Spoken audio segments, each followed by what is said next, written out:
Nothing. Hi, baby. I'm on time. Well, no, I'm 3 minutes late. Oh, phooey. What can I say? How you doing down there in the living room? Hi, Dawn. How you doing, sweetie? Oh, goodness. I am all messed up right here. Hey, they love me. Hi, Barbara. How are you, sweetie? Good to see y'all. I made it home in one piece yesterday. Thank God. Hi, Letha. I'm feeling good. I'm feeling good. It was a slow day, no kids. That was a nice uh, addition to the day. I had a wonderful day. It was quiet. So I hope you guys are having a great day. Can you guys hear me all right? Yeah, that doctor's appointment was a mess. I switched my membership to this. Oh, okay. Okay. Hi, Play Games. How are you? Lovely to see y'all today. Yeah, I got a little bit of content for you, and I've been struggling on how I'm going to present it, but I'm down to the wire now, so I'm going to have to play it by ear. Good. I'm glad you can hear me okay. So, did everybody. Hi, Fonda. Hi, Fonda, sweetheart. I'm doing good. And you? I hope y'all had a wonderful, what is this? Tuesday. I have to think about it sometimes. Ooh, and maybe I should turn this fan off. Is this fan interfering with the mic? Okay, Letha. Good, good. Because I got this fan blowing over here. It's hot. Hey, Jess. What's up, girl? Oh, man. Here goes my nose again. Okay, cool. Cool. Well, first of all, let me just say, in case my son is lurking in the bushes, he turns 44 today. So I must say happy birthday to my firstborn son, Barry Jr. Hi, Ellen. How are you? Yeah, my firstborn is 44 years old. Oh, my goodness. Like number 8. Okay, I'm not sure I understand, Ellen. Like number 8? Oh, thank you, Jess. Oh, yeah, I called him real early this morning. Well, I left him a message. Happy birthday, cousin. BJ, hope you enjoy. You have a great mom. Oh, bless your heart. Thank you. They love me. Hi, Michelle. Yes, happy birthday to Barry Jones Jr. In the event that he's watching, he doesn't like to watch YouTube. Boy, he doesn't like to watch my live streams. He doesn't like to get mad. He don't get mad with me. He gets mad with the trolls and the drama. Sometimes there's drama. And I understand. I understand. Every now and then, come check mama out. But I know he loves me anyhow. Plus, he's busy. He's got a whole basketball team to tend to. Hey, really dope. How you doing? Yes, yes, I'm mama. I sang happy birthday to him this morning before he woke up. So of course he's a big crybaby like his mama and his daddy. We both a couple of crybabies. So he was in tears. I'm like, oh, don't cry. You make me cry. Ooh, this fan is not hitting on nothing. Honey, I'm home. Hey, Lawanda. Honey, I'm home. Oh, goodness. This air feels really good, though, on my head. Yeah, that doctor's appointment, boy, it was a joke. It was a waste of gas. But at least I got a handicap placard out of the deal. I just have to wait. I have to actually turn in the application. And I got so busy today with YouTube stuff that I never got around to it. Man, that's one thing about getting hot in the summertime. This heat is almost strangling. Whew, Jesus. And then of course we've got the fire trucks rolling by. Okay, I better turn that off. So it looks like everybody's tumbling in. Tumble on in. Uh-oh. Mic issues. Struggle streaming. Struggle streaming. Everybody hate to you. Everybody in the club getting tipsy. Yes, they love me. The views should match the likes. I have no way of knowing. So if y'all can check it for me, I'd appreciate it. Oh, man.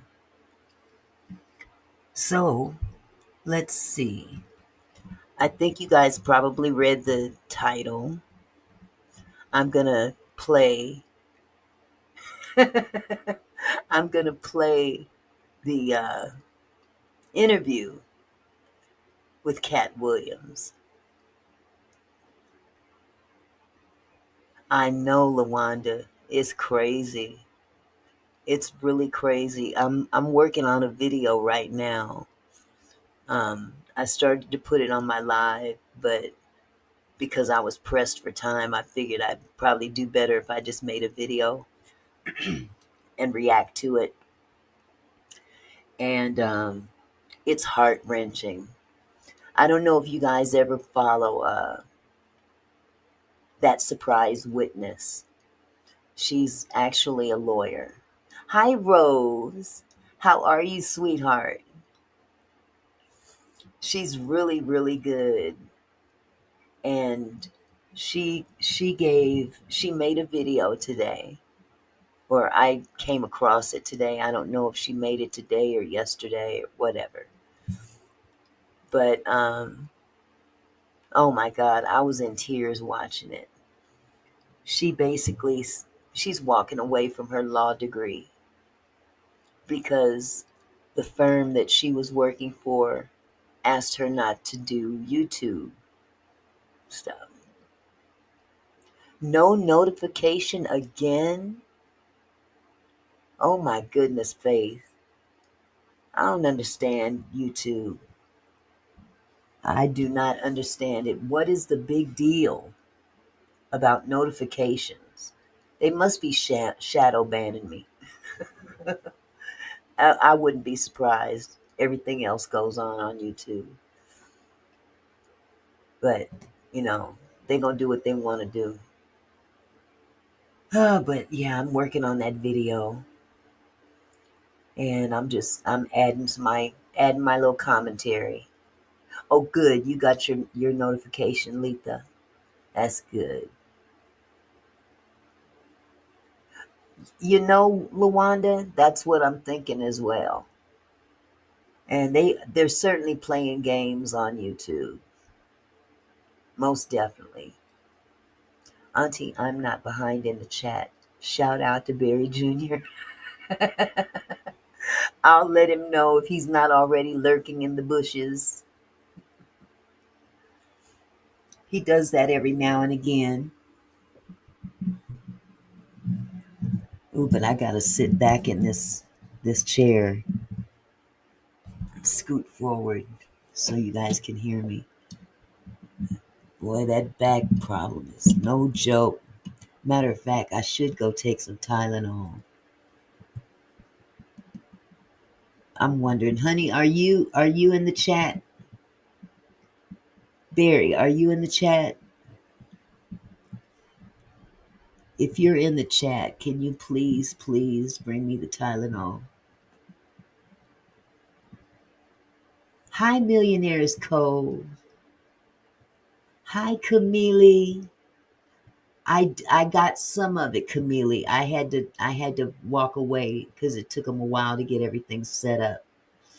But I saw some of it. You talking about the one with King Payne? I didn't get to watch all the interview because they took forever to set up. It was like an hour, and I had to come on live at 5 and work on this video too.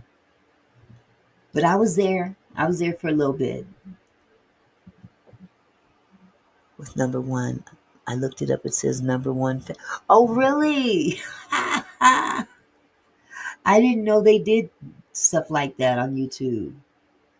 We all do the bushes every now and then. Yes, Fonda. Yes, he's doing good. Good, good. I'm glad it's going well. So they were working on it between him and Meech. They was working on those sounds and the music and everything. And, time just started going by and I had to go. So I try to stick around as long as I can because, yeah, LaWanda, I saw, now come to think of it, isn't it a little crown? It says 1, 2, and 3. But I didn't know that's what that meant. Hi, Ann. How's it going? I don't think my husband is in the chat now. So if you guys could excuse me, I'm going to go grab a couple of Tylenol real quick. I'll be right back. Okay? I'll be right back.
All right, people, I'm back.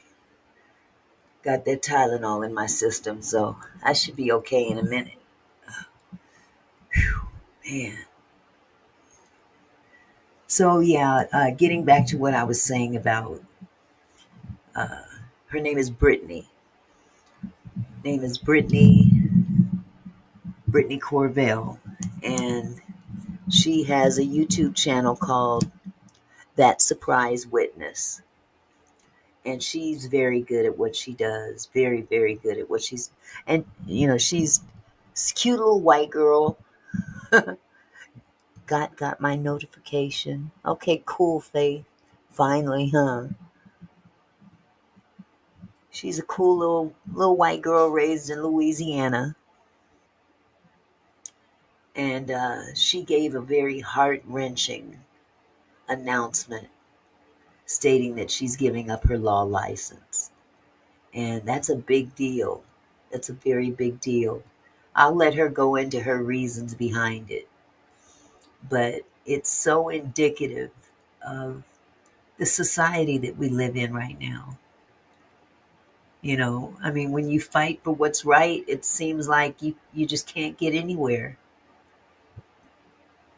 And it's not like anything happened to her specifically that she was threatened in any kind of way of losing her license. This was her own choice. And I guess she called herself getting before the storm, if you will. I just hope that maybe later she'll come back and see if she can.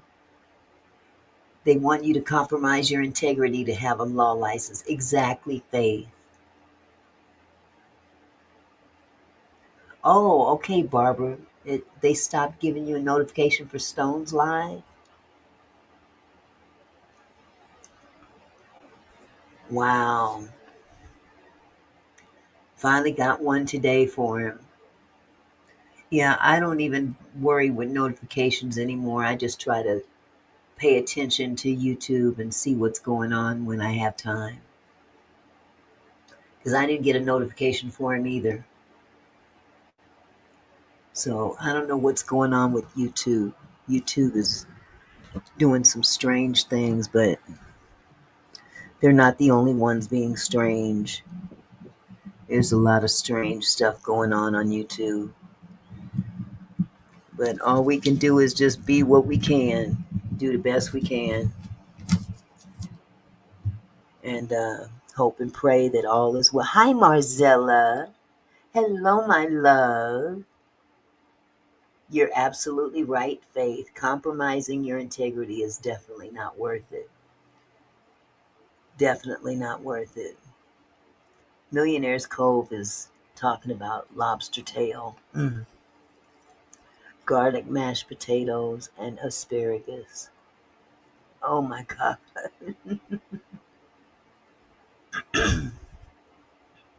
So much on YouTube, you can't help but keep scrolling. You're absolutely right. Hello, Nadine. Hello, beautiful. How are you?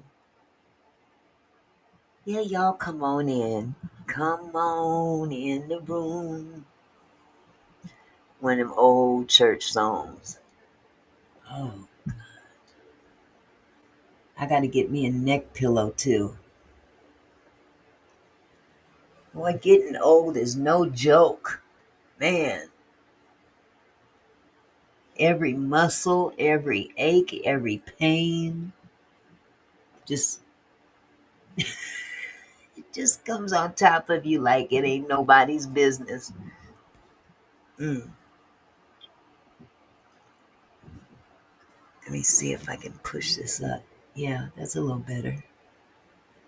But now I'm holding everything. Exactly. Bones, back, headache, and more. Auntie, I noticed that if you go on a channel that you didn't visit in a while, they will not acknowledge you. Really? Whose was that? Whose was it, Fonda, if you don't mind my asking?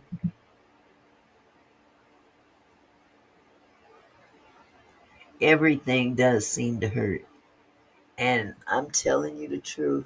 Everything. Everything. Everything. Everything.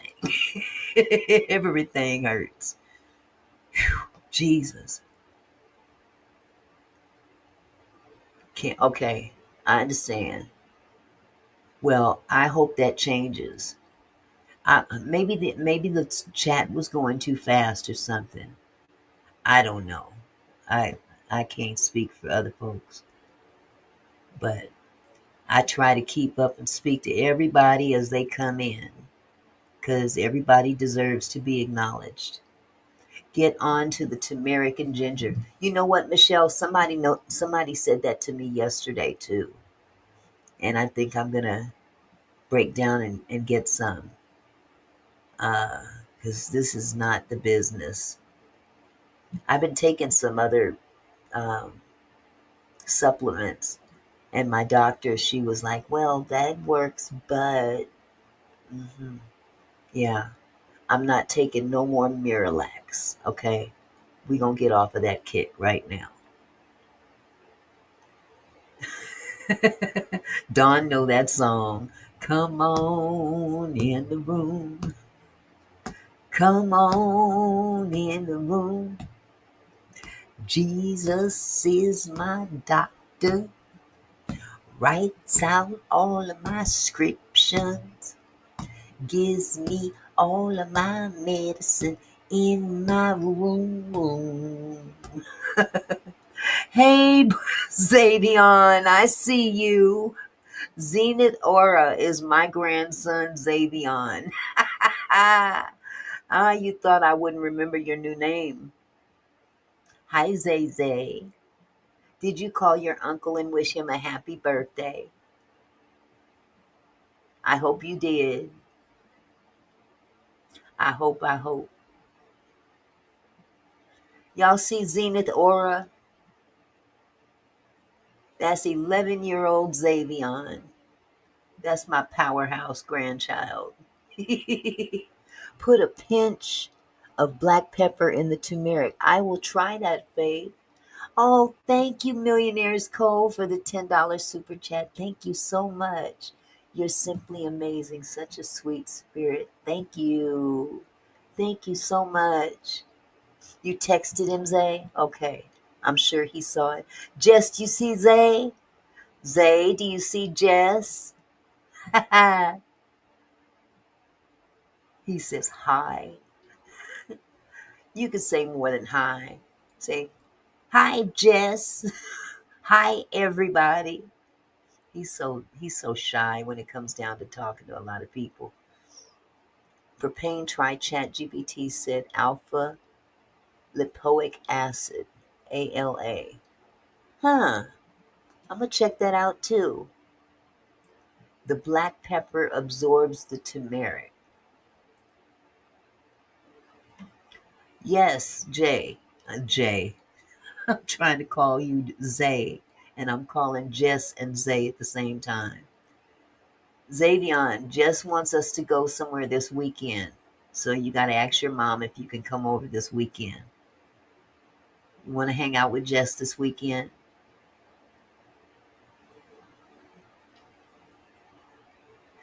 Mama, what are you and Jess doing this weekend? I'll let her tell you. Thank you, Nadine, for the $9.99 super sticker. Thank you so much, sweetheart. You are so beautiful. That picture is gorgeous. The black pepper can activate ingredients like cloves, etc. Okay. What are you guys doing? Xavion, let Jess explain it to you. I can't explain it to you like she can. She's taken the girls to a bubble place and wants to know if you and Kyrie want to go. So it's up to you, or it's up to your mom, one of the two. I'll take you if you want to go, but you got to come over. I can't come get you. Papa, maybe he can come get you, but I can't come get you. I'm house ridden.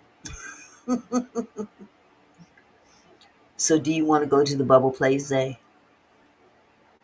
Red hot pepper is good for arthritis. Ooh, but I don't know if I can handle that on my stomach. Let's go, slots. Oh, goodness.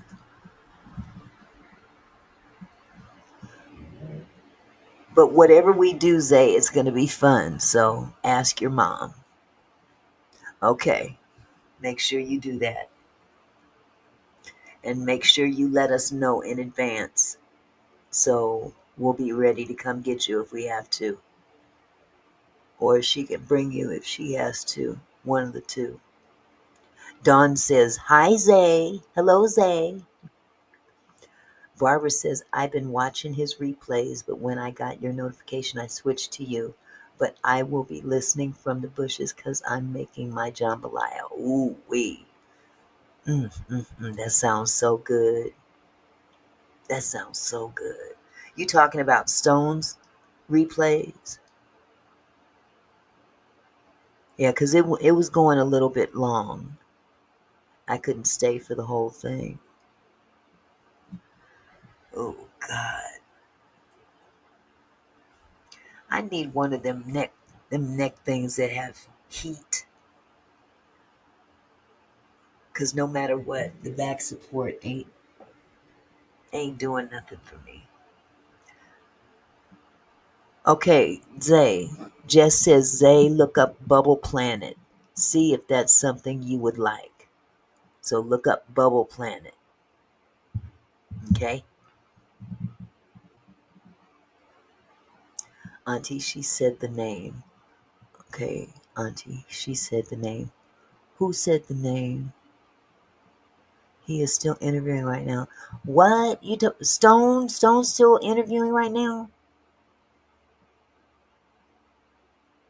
Auntie, she said the name. Who said the name, Fonda? Hi, Prophetic Proverbs. I'm feeling okay. Thank you so much, sweetheart. Yes, I can do herbs. I sure can. I can do herbs. Oh my goodness. They still interviewing? Yeah. Oh, okay, Fonda. I get it now. Okay. Wow. Okay. That's a long interview. Very long. Yeah, I had to jump off. But I'll catch the replay too. Billy Bill. Hey, Billy Bill. Hi everyone. I sure do miss Puzzle Piece. She has a beautiful singing voice. I haven't been getting any notices for any of my favorites, so I have to search for them lately. I'm sorry to hear that, Philly Phil. I would love to hear Puzzle Piece's singing voice though. She's got a real sweet demeanor. I really like her, but I don't see her around anymore. Anywhere. So I would love for her to stop by. My daughter has one that smells like lavender and you heat up in the Oh my God, Dawn, yes. I used to have one of those and somebody stole it. It was a long time ago, but dang, somebody stole it right out of my house. I have turmeric and ginger tea. I drink it for the arthritis in my knee. Okay, Camellia, I'm gonna have to. You guys are giving me some really good suggestions that I need to start trying because I don't like popping all these pills. I really don't. By the way, Auntie, I emailed you. May I did it wrong and you didn't get it. No worries, I'm still here. When did you email me, sweetheart? I ain't gonna lie, I'm awful sometimes at keeping up with my emails. Was it my Hotmail account or was it my Google account? Do you remember?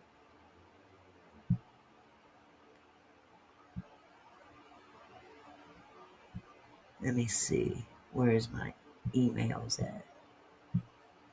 I need help with this, keeping up with all this stuff.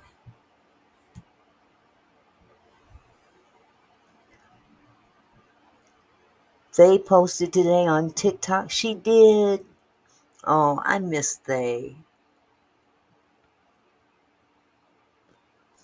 You brought back your knee with ginger turmeric. Wow.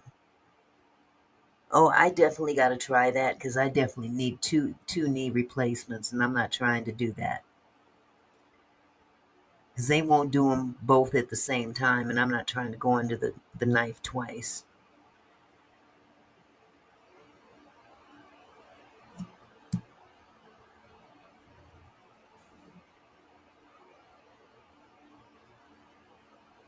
Okay, I'm gonna have to look for that email.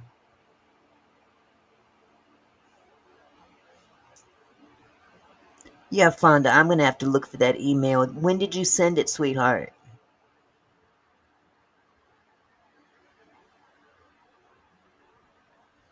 Yeah, I haven't seen Thay in so long. I wonder how she's doing with her new boo thing. I think it was Saturday. You know I'm 4 times a stroke patient. I don't remember what email.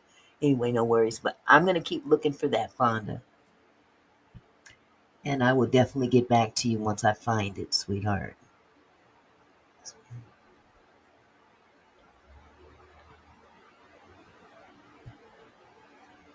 Okay, that's not it. Okay, I'm looking at everything from Saturday. Hmm. I don't have anything from Saturday in my Hotmail, but I'll look at my Google account in a minute. Okay, sweetheart. Well, if you want, you can email me back again. Make sure you email me to my Hotmail account. Oh, bless your heart, Nadine. Thank you. Thank you, sweetheart. Ooh, I wish I felt that way. Mm. Auntie Mickey, you always look so beautiful. Thank you so much. Michelle says comfrey and organic castor oil wrap around your knee and put plastic on it. Castor oil penetrates deep and the comfrey heals bones. It is called the knitting bone. What?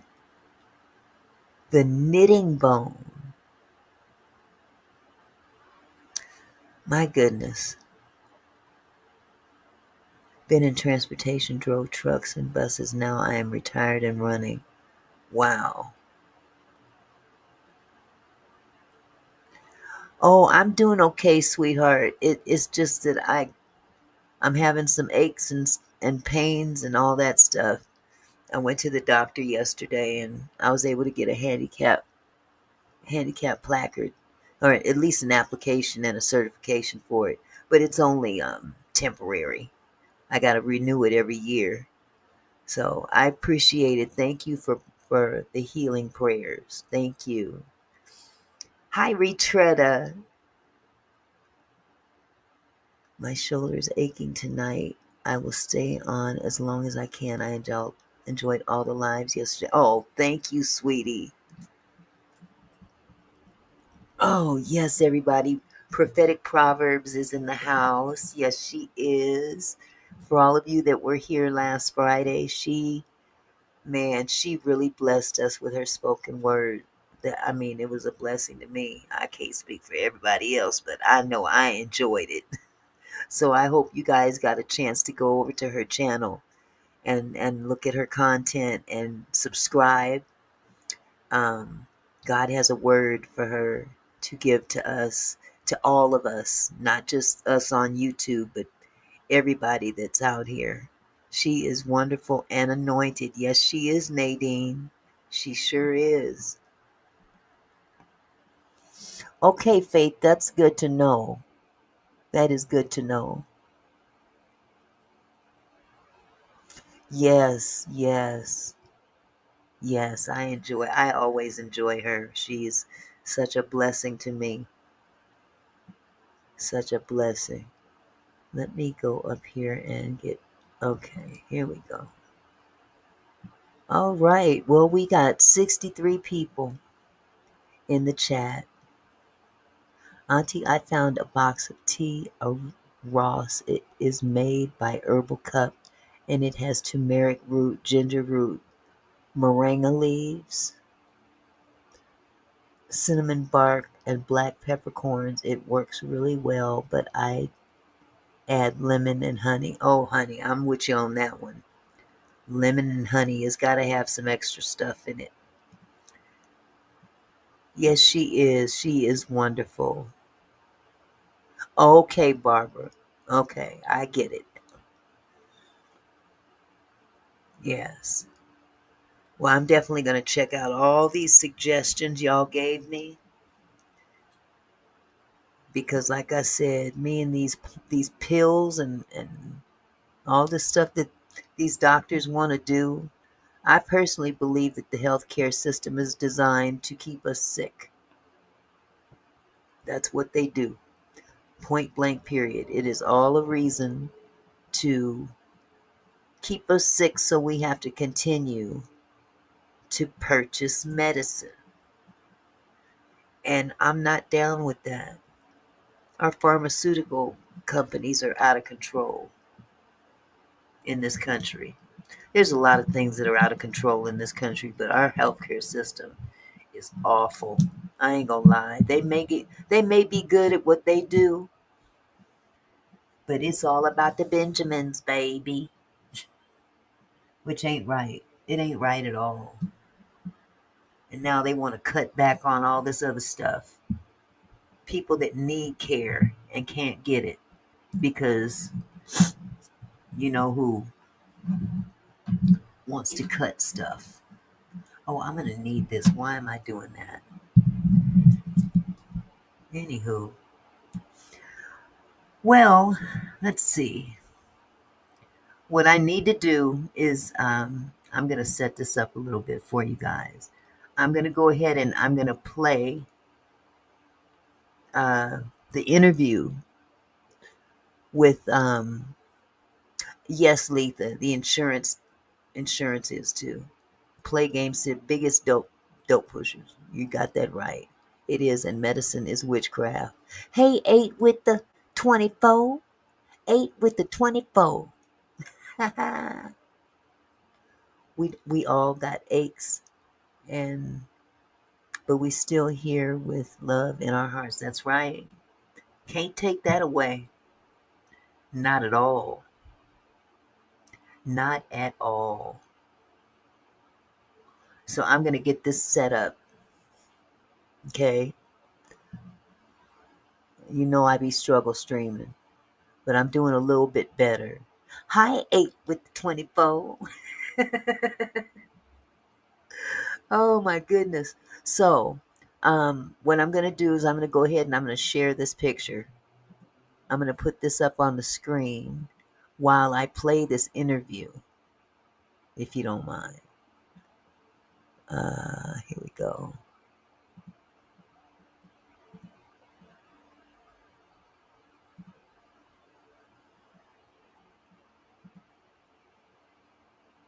Uh, should I do that? We'll do this. Well, no, we'll do this.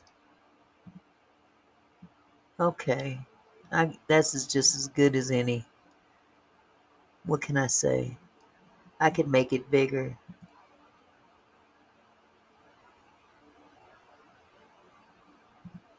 I could make it just a little bit bigger. Why isn't it going? Oh, here we go. I'm not too thrilled with that.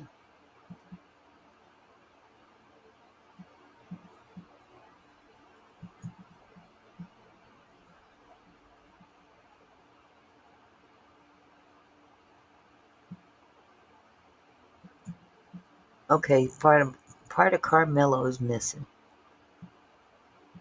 Okay, that's just as good as anything.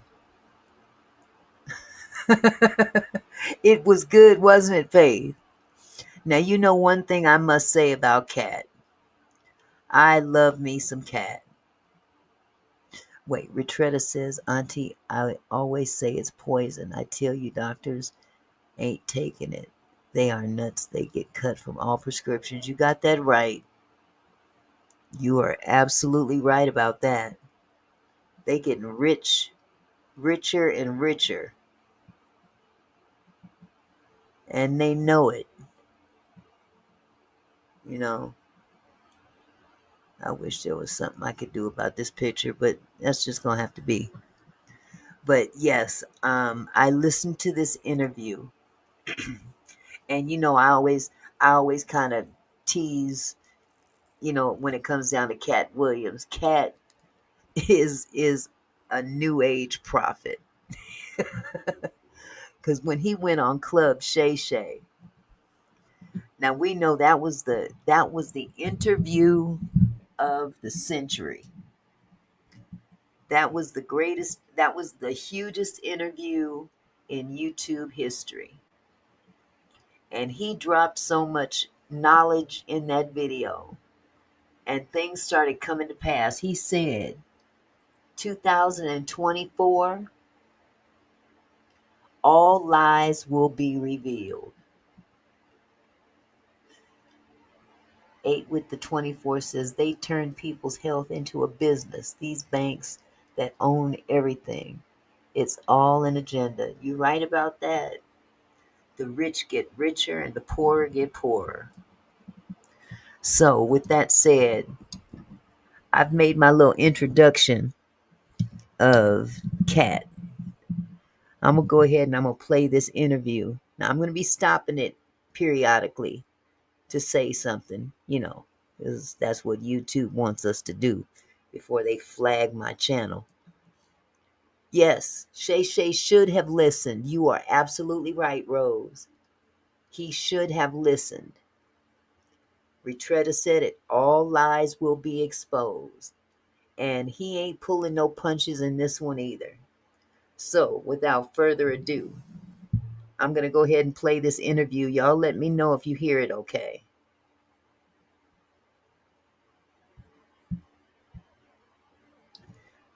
Wait a minute. Maybe if I turned the sound up. I'm geriatric. Let me start over. I'm going to do it again. I'm so geriatric. I'm geriatric. So we use 7 p.m. on this show as a way for our guests to kind of just take us back. Y'all hear that okay? Or a crossroads moment in your life and your career that really made you a game changer, or it was very game changing in your life. Like, what was that 7 p.m. moment for yourself? Part of what makes me such an optimistic person, and part of what fuels the fact that I appear unbreakable, is I attempt to make every moment a 7 p.m. moment. Y'all put a 1 in the chat if you can hear this clearly. Just put a 1 in the chat if you can hear this clearly. Or do I need to turn it up some?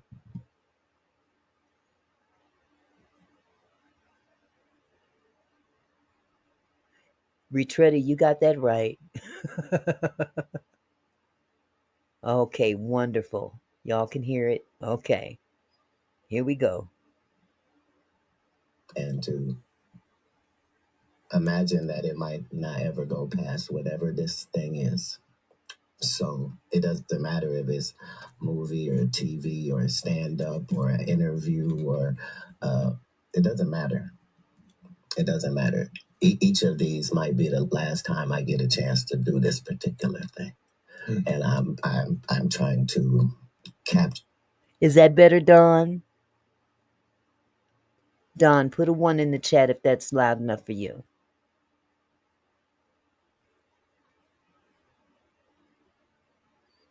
I turned it up just a little bit more.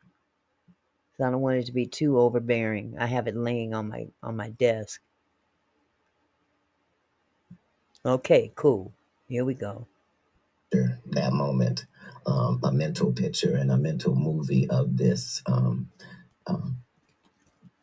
only because my initial list of things that I wanted to do in my life, I had probably done that whole list my first couple of years in Hollywood, and then I had another list, and then I crossed everything off that. And so I'm on my third or fourth list. It's important to keep your dreams current with your life. Like Champ said, like, you're an interesting dude, man. You do a lot of different things. What are some of those things on that list that you're talking about, like that you've done and that you've yet to do?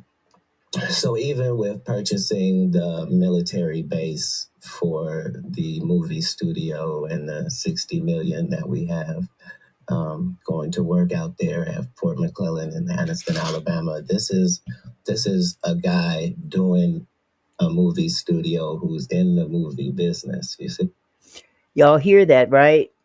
He done went and bought a military base. Who does that sound like to you? Is he doing some Tyler Perry moves here? Put a 1 in the chat if you think he's coming up like Tyler. Because he's already independent. He does all his stand-up shows. He runs everything independently. He's not relying on other companies or whatnot, or other, he deals directly with the venues. He hires all the stand-ups that open for him. Yes, ma'am. He was given the key to the city. Absolutely. And he sounds like he's making some Tyler Perry moves. But see, one thing I can say about Katt's got a different kind of thing going with him that is actually more godly, if I might say, than what Tyler professes to be. I hate to say that. But you got to walk the walk, not just talk the talk. You know what I'm saying? And I've seen Tyler Perry lay hands on TD Jakes and all that good stuff, but you know what? If it ain't in you, it ain't in you. This ain't about the dramatics. It ain't about the polarization and all of that. But Katt is a very, very generous man, very knowledgeable man. Man is smart. And he knows what he's doing. And he doesn't back down from nobody. So all I can say is if he is making some Tyler Perry type moves, God be the glory. Because I see where his money goes. It goes out there to other people, to help other people. 8 with the 24 said TP. Wait a minute. TP laying hands on TD Jakes was sacrilegious. You got that right. Fonda said Katt don't take no shortcuts because he's not making the trip twice. I know that's right. Let me keep going. So I'm not just complaining about situations because you can't just do that. You got to be able to give income and jobs and support. You got to be able to, if you're really in the league like that. And so it was important for me to get a place where we can just do great movies and there is no casting couch and no demonic rituals you got to follow, and you don't have to bring baby oil and nothing that might compromise you, and there's nobody judging you. It's just a place that makes really great movies and you can come there and do that. And so Kim at Movie Works is that. And so the fact that it is so beautiful and important is important to me. By the same token, when I was growing up, I was a speed reader, and then in our class, we were able to take speed reading, and I was top of the class. So I understand that when I tell people like I done read thousands of books, they're like, sure you have, but they don't think you owned thousands of books. Like I owned thousands of books. Like I'm not having a conversation because, because all of these things are important. Like because of the quality of the things I was reading, like I'm getting something from each of these. Um, like I'm learning something from 20,000 Leagues Under the Sea. You see what I'm saying? Like I'm having a whole experience. I'm seeing how people operate under duress. Like LaWanda Jackson said, so is Katt going to start hiring and paying for jobs?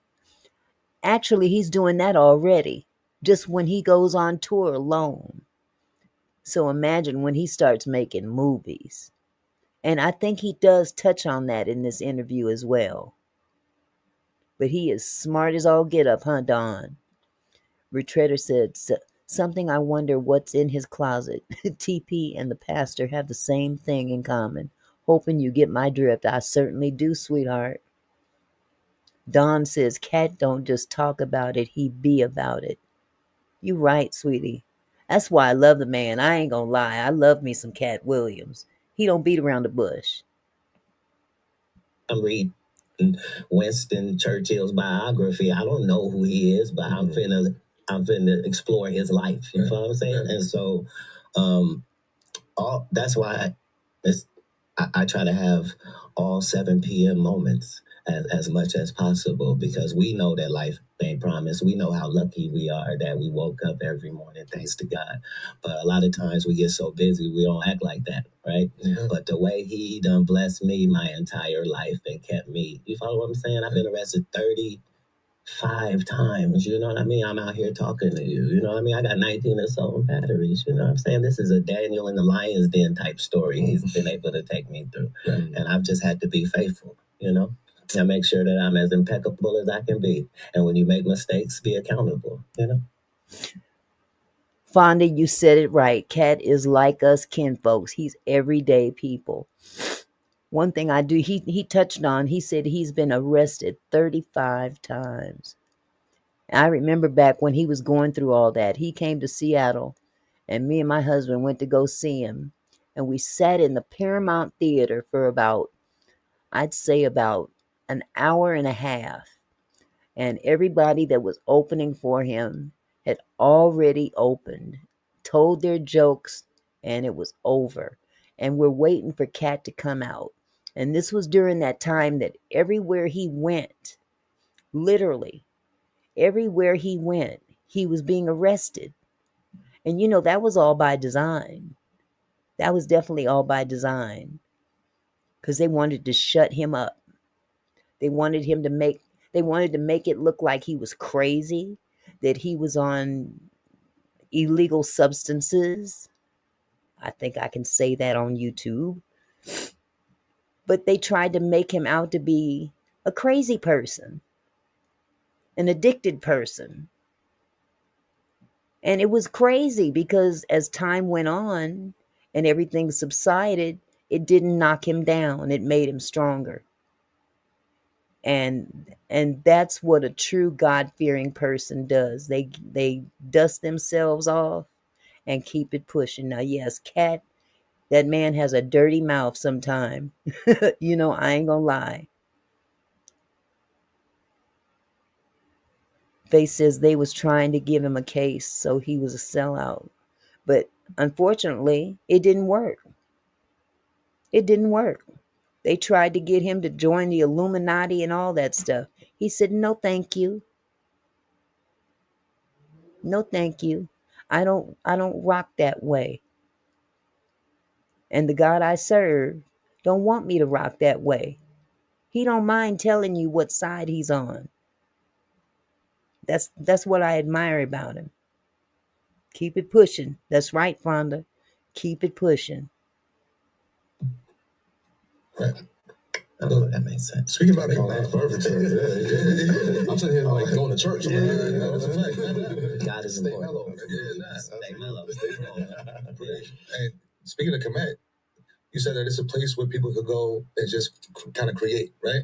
Which is real rare. You know what I'm saying nowadays? You know what I mean? Because of like the industry, the way things work, gatekeeping and all that. What was the like the impetus for you to start creating this? To go down there, make that investment in Alabama, open up that studio, you know what I mean, and invest back into your craft, into comedy, and the community. In the community. Well, if comedy is my craft, then we have to be realistic and realize that Hollywood was, in large part, built on the back of comedy. The fact that no matter what color you were or what your ethnic group, if you did a funny movie, people responded to that, and that was important in our business. As far as Black movies are concerned, there's not enough of those as it is because they all require a trauma base. Mm-hmm. So in order to do a movie with Black people, something got to be happening to somebody. Yeah. You see? And our white counterparts can make a movie about us going out for the weekend for this wine tasting and the hilarities that ensue. You know what I mean? And so understanding both of those lanes and being in that world, it was just important that there be somewhere that people could go. Mm-hmm. But by the same token, it's why I would experience a lot of opposition as well, because nobody cares about the guy that's trying to help other people in real life. Mm-hmm. So they were not really fans of Nikola Tesla while he was here because of the fact that he was honest. He didn't say he came up with his ideas. He said he went to Egypt and got the information, and he said that he studied that in the Sumerians and came up with it. He wanted to just give free energy to the world. And as soon as they knock him off now, everybody can make billions of dollars off of energy, and everybody can have an electric company. And, so this road is a dangerous and hazardous road, but it has all the benefits as well. So in addition to that, I feel like in the same sort of spirit of creating the studio, stand-up comedians, I think now more than ever, are more than just guys telling jokes. They kind of follow your philosophy. They kind of, when they want to make sense of all the craziness happening outside, they look to you guys as more of like the modern day philosophers. So well, they don't have to be. Yeah. Okay. They don't have to be. Too. Okay. They could be a goofball. See, there's room in comedy for goofballs. Right. Like, we don't need everybody talking about the same stuff I be talking about. That's what I'm saying. But I mean for you specifically. Oh, for me specifically. For you specifically, people follow you in that sort of vein where, yes, you're entertaining, yes, you're comedic, but also, as I mentioned earlier, you live by a specific code that is infallible to even get into your eco space. How much more important is it, that part of it, as far as like people following you and your philosophies just on life, in addition to just being an incredible comedian on top of all that, and then the businesses that you've run on top of all that? How do you kind of find that balance? There's no need for balance. That is well balanced. Mm. You see, I'm a public official, so everything I do is for the public's perusement. So my job is to do the best that I can, to try as hard as I can to figure out what are the things that I could do that would add and uplift this, and then doing it. And so, as a facilitator, as a vessel, my job is easy. Like, I can stay committed because I'm only representing authenticity, and I am showing that as well. So it's not very difficult to walk the walk and talk the talk. When you do interviews, I feel like you typically, like, you don't hold back. Like, you speak truth to power every time. You know what I'm saying? And sometimes, you know what I mean, like, it goes a little bit out there, viral, whatever you want to call it. I've beaten people up and I've been beat up. If you've ever been in both of those positions, then you understand. Like, right. I never, the blessing with me is I never have a bad intention. It's always for a reason, like, regardless. And if the truth is involved, then I'm not even allowed to be worried. What would I be worried about? Did y'all hear that? I'm not even allowed to be worried. If the truth is involved, I'm not even allowed to be worried.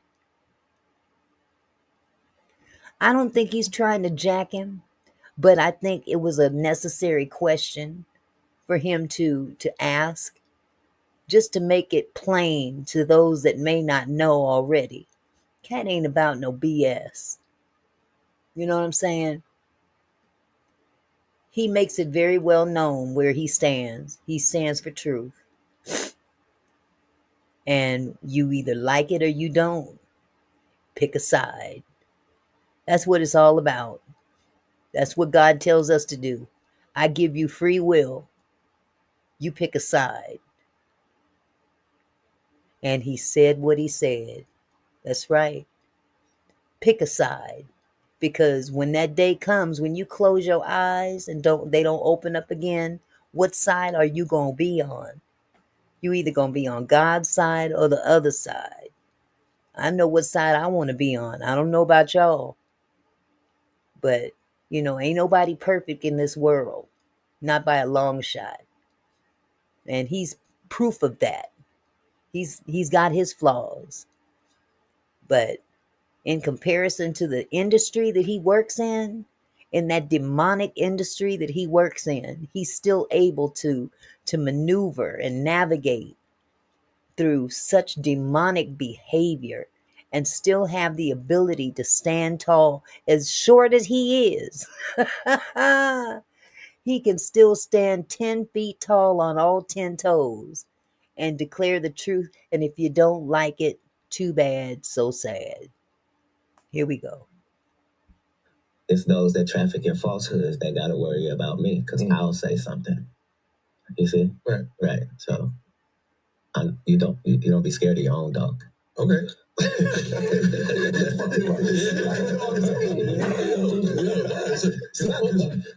Speaking of that, you just had, speaking about 7 p.m. moments, right? And speaking about, you can't be afraid of your own dog in a sense. I actually love that quote. Because I love my dogs. Yeah. But you had a moment on Club Shay Shay, a couple months back, and that right there was a moment that kind of shot a shooting star for Shannon, right? And just that ecosystem of conversations. And you were very candid, but you were very peaceful while you're saying these things, right? A lot of kind of sound bites came out of that. that single moment to me, like I said, changed Shannon's whole conglomerate that he got to. But it brought more awareness and more attention. Maybe more than interview of the year. That was one of the biggest ones, I would say. The biggest interview in YouTube history. So those aren't the same things. But even with that being said, I don't think he was ready for that moment. Like, how did that, from an outsider, how did that change his life at that moment? And how did that change your life at that moment? Not your life in general, but at that moment, how did life change? The interview had to go to somebody. If I know beforehand what I'm capable of delivering, then I also know to be judicious in who I'm picking to get that. If I know Katt, he's only comfortable if he got the drop on you when he's coming to get interviewed anyway, because he wants to make sure that you don't flip on him. But all Shannon was going to get was a blessing, and that was all I was there to make sure that happened. It's really too bad Shannon didn't listen to him. Isn't that right? Shannon got a true blessing out of that interview. That put Shannon on top in YouTube history as well. And Shannon didn't know how to handle that blessing. Now they trying to take him down with all the rest of the brothers, which we'll talk about that some other time, because we already know that there is a definite agenda when it comes down to the brothers in the industry. Now they talking a lot about Epstein in this list, which is another discussion in itself. But we all understand what that's all about as well. There's definitely a cover-up going on in that respect. But the fact that the powers that be are willing to cover it up lets you know just what side of truth they stand on. Who benefited with the demise of Epstein? We all know. But don't nobody want to say nothing. But, Shannon had to learn the hard way, just like some of the others. You ain't got to drop on anybody here, do you? This is the blessing part of those interviews, It's the blessing part of that podcast. Right. Well, I'm saying in my personal business, you can either do the dirt or you can know the dirt. I'm one of the chosen high-ranked know the dirt individuals, right?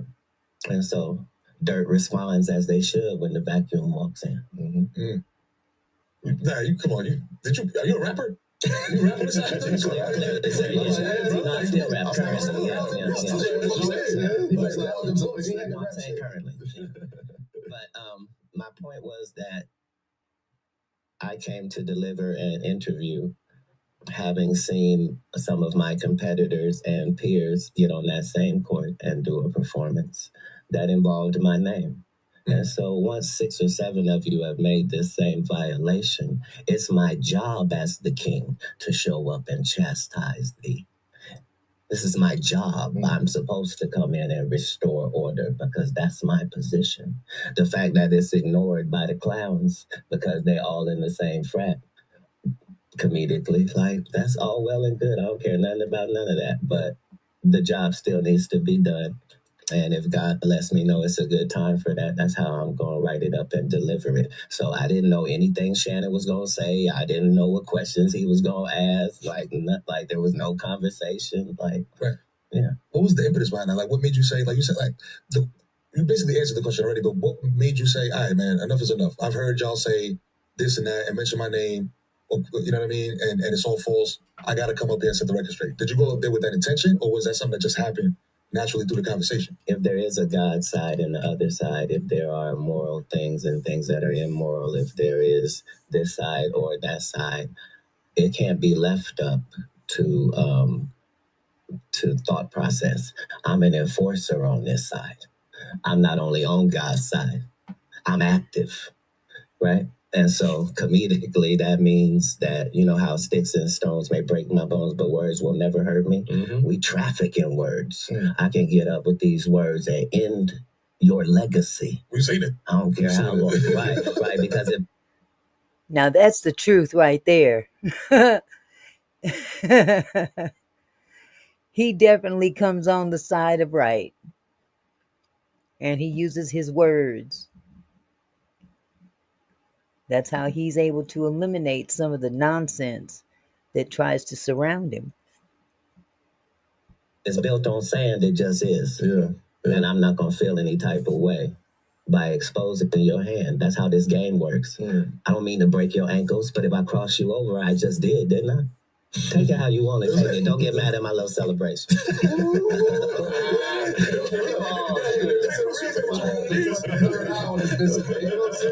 There's a reason.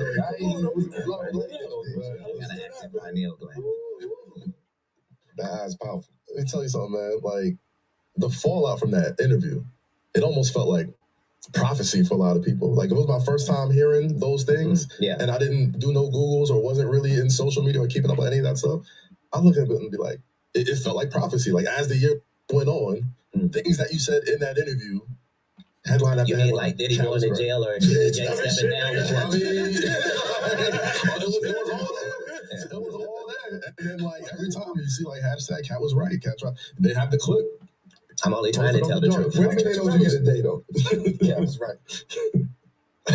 I don't look at it like that. I don't own the information. I'm very firm that I'm on God's side. So consequently, it's never a problem trying to be humble. I'm always humble. Like, I know I ain't shit. I know why I'm special. You see what I'm saying? I connect to that source every day. Me and God are in a conversation about this adventure that I'm on and how this can go, and him giving me these opportunities, like with this Shannon thing, to speak globally and to show the fact that my words and your words are not the same. I can say some things articulately for a long period of time and still be saying something. And at the end of the day, little boy, nobody's checking for you because you're not liable to say nothing. Right. You're either not allowed to say nothing because of the relationships you have in business, or you're not man enough to do it, or your friends is bitch ass niggas, so you feel allegiance to, but for whatever those reasons are. Neutrality is what you don't get to have. Now that's something to be said. Look at everybody that was hanging around Diddy when Diddy was on top. And when Diddy fell, you didn't see nobody around to support him. Nobody. They was either too scared or didn't want to be entangled with the salacious activities going on. Either way it goes, they ducked out on him. That's a very profound statement to say, because at the end of the day, you do need to stand for what you stand for. And they don't. Yes, Fonda, Diddy was the fall guy. Yes, Kanye did show up for Diddy. However, there was a reason for that as well, which I'll touch on some other time. Pick a side, right? And so when I'm talking about these Illuminati conversations, that's just to get those things out there in real conversation. I didn't invent these things, and I'm not the reason they exist. But my job as a public official is to find out what the truth is about things and reveal that to us that care about that sort of thing. Why is it that there's not as many people like you that will come out and say, yo, listen, I don't give a fuck. This is what it is. You know what I'm saying? Because they'll kill you. And it's not a joke, and it's not like, no, because a life doesn't mean anything to them. It's easy for them to do. They're adept at doing a ditty, getting rid of you and not having no handprints on it. Like this is how they traffic. And so you would have to really not be scared, not be acting like you're not scared. You'd have to really be too stupid to be scared. Who was that said, walk not by faith, walk by faith, not by sight. That was Lawanda. All right. That's exactly what he just described. Sometimes you got to be like not really, really scared. You got to be crazy enough not to be scared in these situations. Because if you are on the right side, no matter what happens to you, in the end, you'll come up in the wind. See what I'm saying? I'm backed by God, so I don't even know how to have the fear you need me to have. But is that stupidity? That ain't stupid if you're backed by God. Hey, I just put it out there for the idiots to have something to grasp onto. But what I'm saying is, if my only belief is in God, then how I'm gonna be scared? Only God can judge me, huh? Yes, Faith, you're right. You said, Auntie, we said he was the scapegoat in one of your other lives before the verdict. Absolutely. He was the scapegoat in a much bigger picture. That's not to say that he wasn't wrong, though. He was definitely wrong. And after hearing a lot of other things going on behind the scenes, I don't know if you guys saw that interview with that worker that used to be flown in to have relations with Cassie. And Diddy would fly this dude in. I can't recall his name right off the top of my head, but I saw an interview with him yesterday.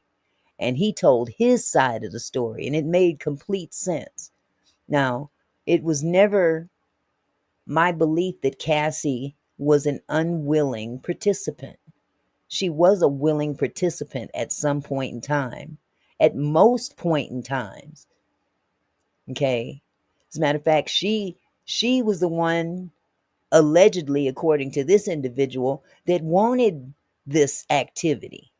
And Diddy was much obliged to her. But according to the law, all it takes is one time. All it takes is one time for someone to say no. And if you force them at that point, that's where it becomes a crime. That's where Diddy fell. When he began making people do what they didn't want to do, irrespective of whether or not they were a willing participant in the past or not. And you're right, Faith, she was groomed for that. Yes, she was groomed for that because she didn't have any inclination of what kind of lifestyle that was. He introduced her to that lifestyle, and she loved it. According to this individual that interviewed on a couple of platforms, she got a kick out of it. And I can't tell you exactly who conducted this interview, but it was very disgusting. Some of it I couldn't even listen to. It was so graphic. But some of those things that they were both in on, I was just about to say, Faith, it was because she was being, her mind was being altered by illegal substances. And illegal substances make you do, Dawn just took the words right out of my mouth, make you do some crazy stuff. So because of that, that's what made her become the individual she was.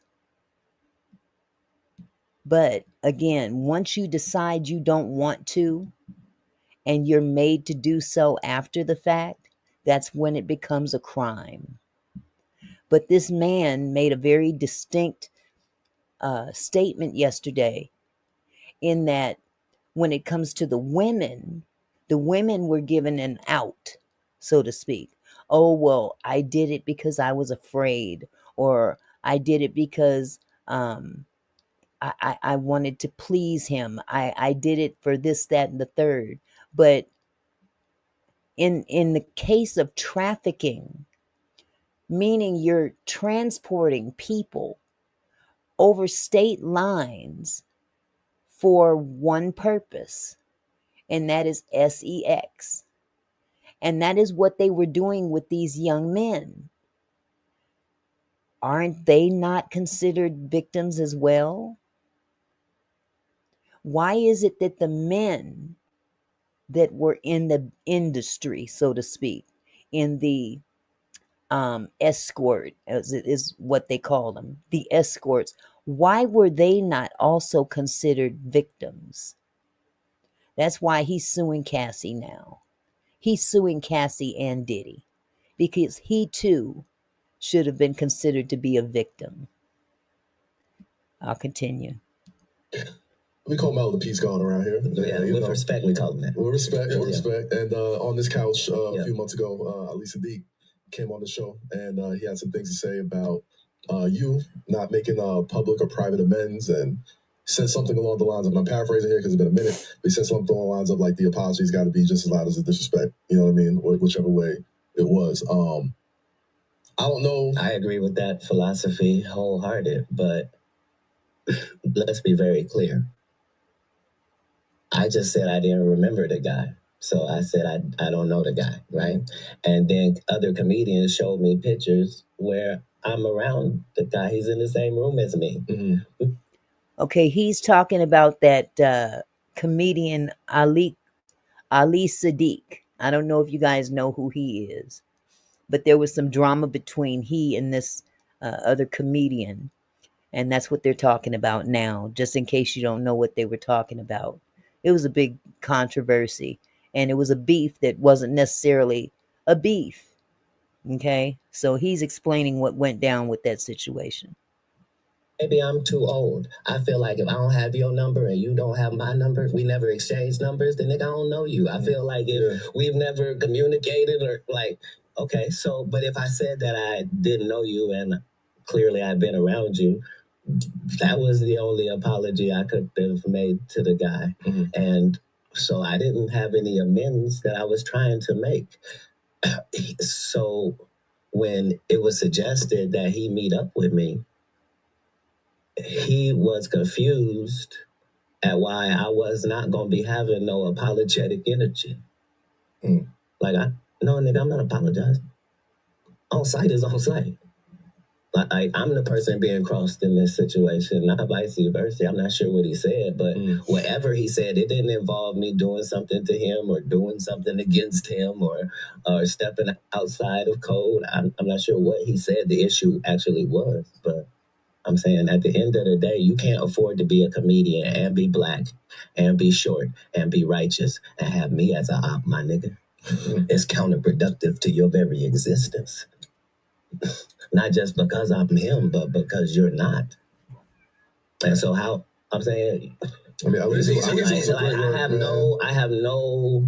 I have nothing disrespectful to say about him because I don't know him like that. Like, as a comedian, I think he does a great job. He's a storyteller. Generally, you got to be 80 years old to be a storyteller. Like, nobody does that even brand of comedy. Like, I don't see that's why it can't. Most of these can never be legitimate beefs because I'm not an insecure person. Like, I'm a quick to say I'm sorry type nigga. Like, I would never let a nigga fuck around and damage both of our energies. Are you kidding? But by the same token, if you don't really like me because you can't be me, then my job is to make it better and better looking for you, boy. Because you're probably at the club and I'm probably at the arena at your hometown. I'm probably selling 21,000 tickets where you live. You probably at the club still. You probably is barking outside of your lane. Nobody in the WNBA get to talk sideways to Mello.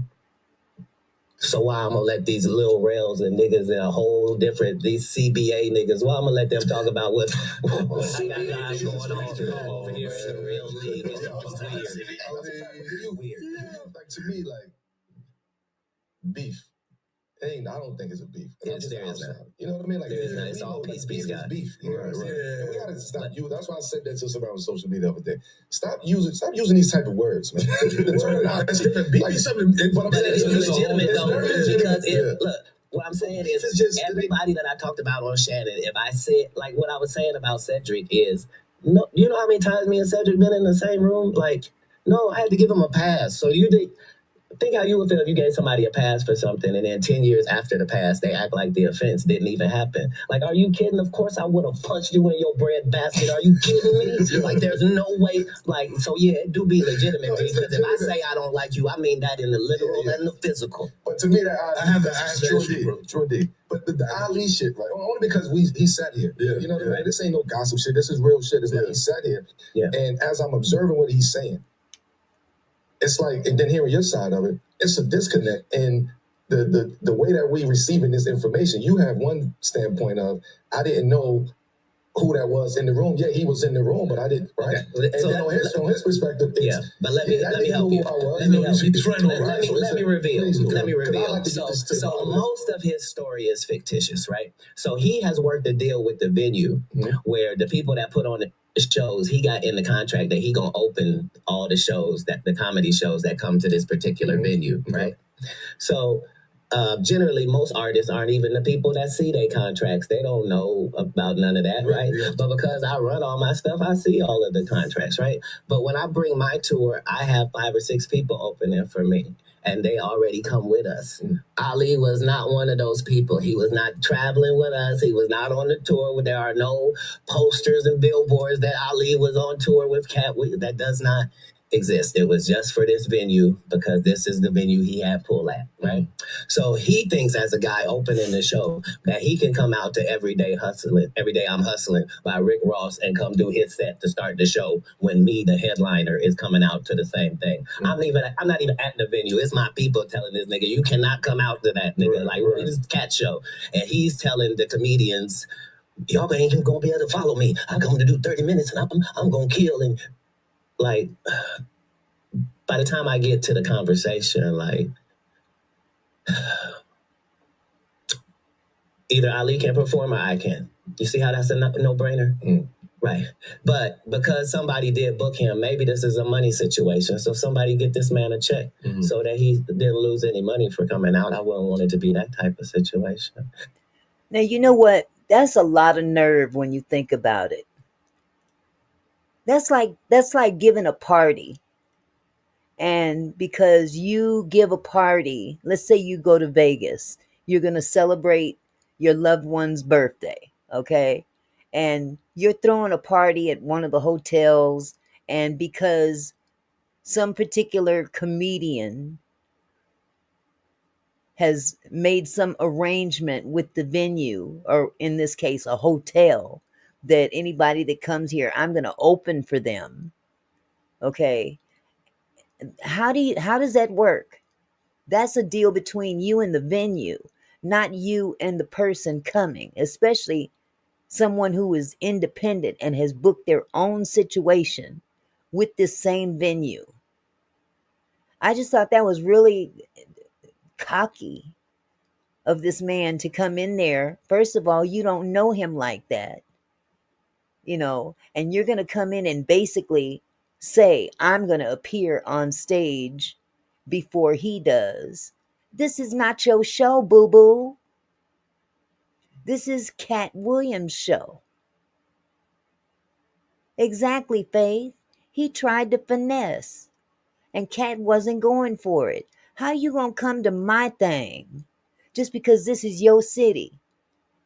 How you gonna come to my thing that I've put all this blood, sweat, and tears into to create for the people in this town? How you just gonna come up in here and say, okay, well, I'm coming up at such and such time and I'm gonna play the same music he comes in on, and start dictating what you gonna do? You gonna go have a seat. That's what you gonna do. Go have a seat. But the thing I like about Katt, once again, he said, well, maybe this was a money situation. I don't want this brother to miss out on no money that he might have, booked with this venue. Somebody cut this man a check. But no, this insulted him. This insulted Ali Sadiq. Isn't that what you there for? The check? I don't know. That's pretty doggone cocky to me. I don't understand it. But like you said, Don, entitlement. So no matter how you break this, This is never me versus him. Like he was never like that's why he can't tell you about any conversation he was having with me and how that's just not possible. Like I already had the people on the tour that was on the tour already. This is just a stop in Houston. You moving how you moving, and it's coming from two different directions. But he's aware of both of those directions. He's not unaware.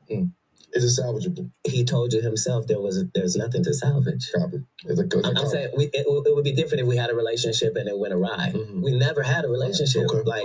He was on an opposition team. He's the enforcer for Bill Bellamy and D-Lay and Billy Sorrells.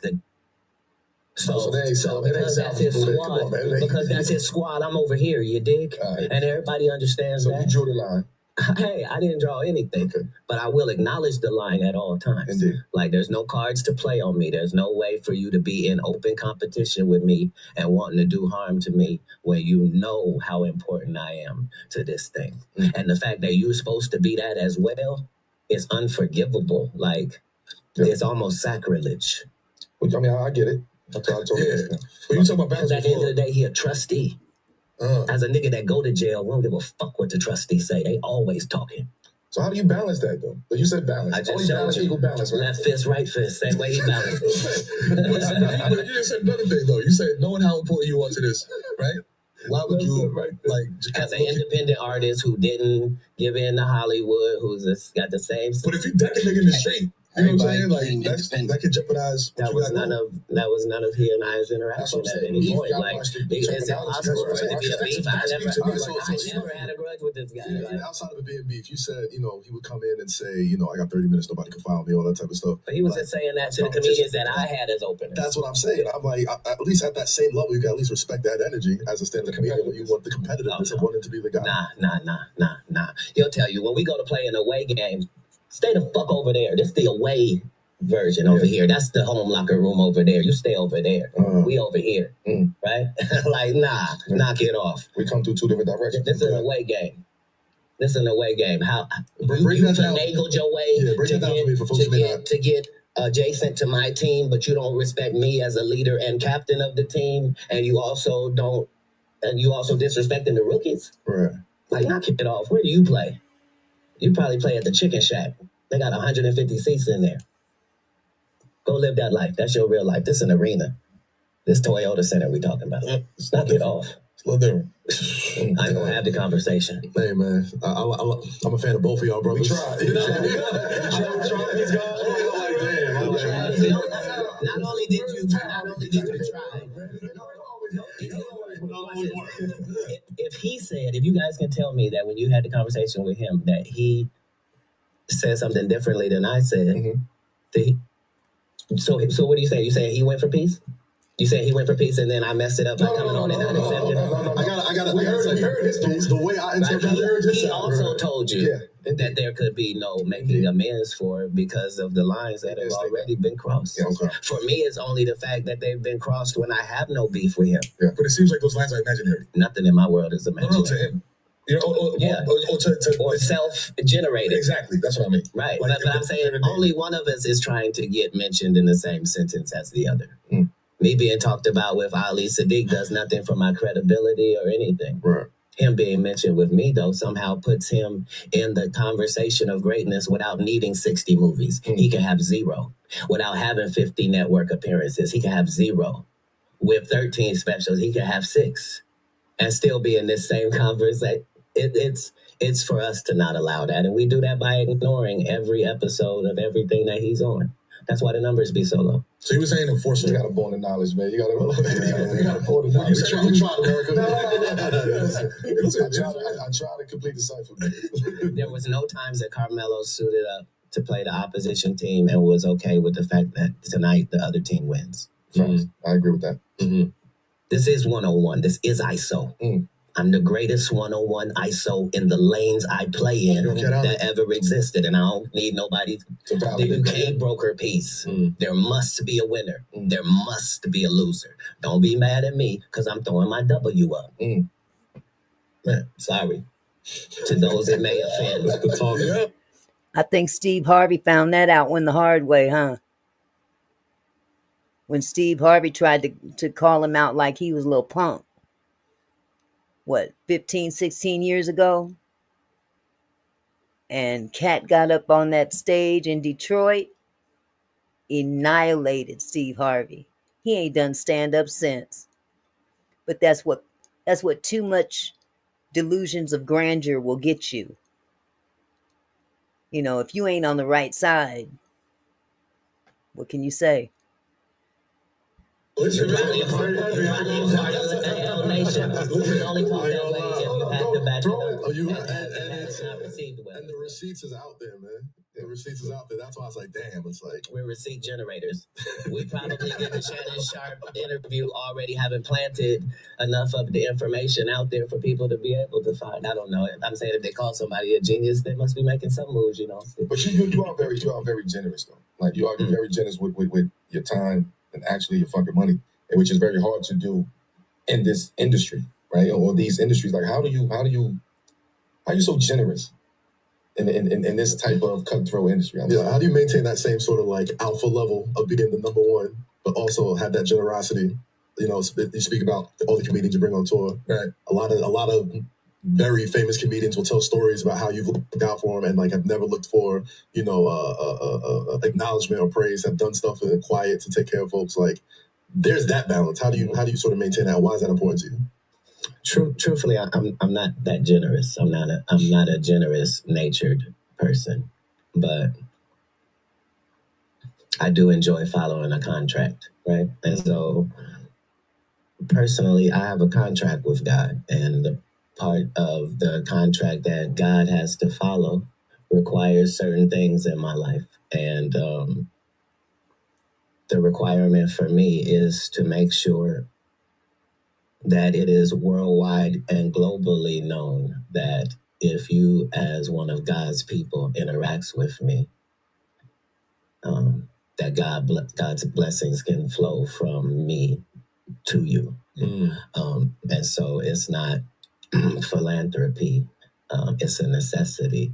If you show me $100, I don't see 100. I only see 90. 10 of that gotta go. You see what I'm saying? To his people, however that can happen quickest and in real life. And all I wanted was the ability to determine whether somebody is God's people or not.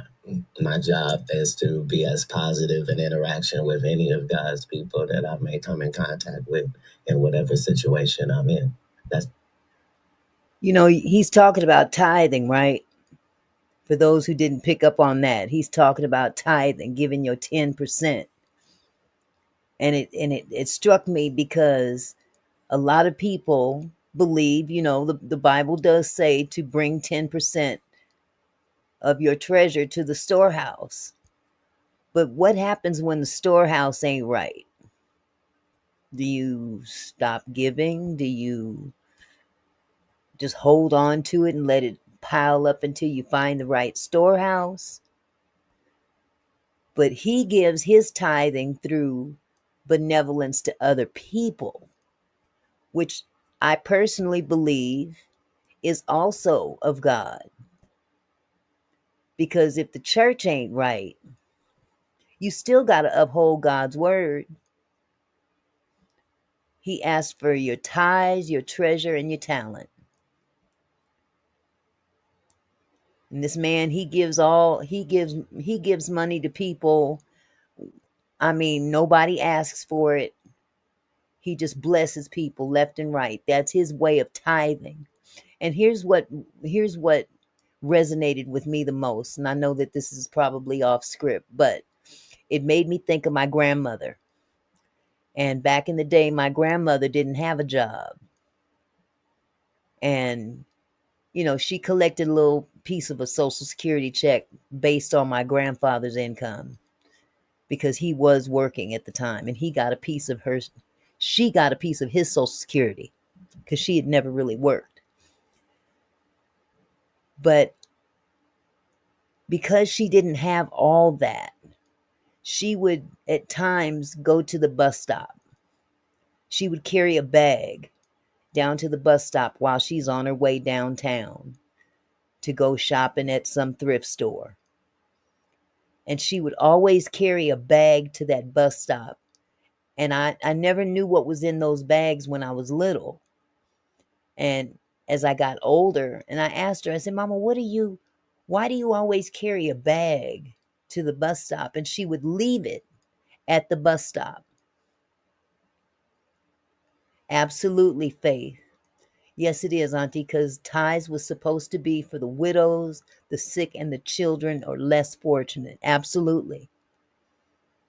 And what happens when the church house ain't taking care of the widows, the sick, and the children, the less fortunate? What happens to those tithes then?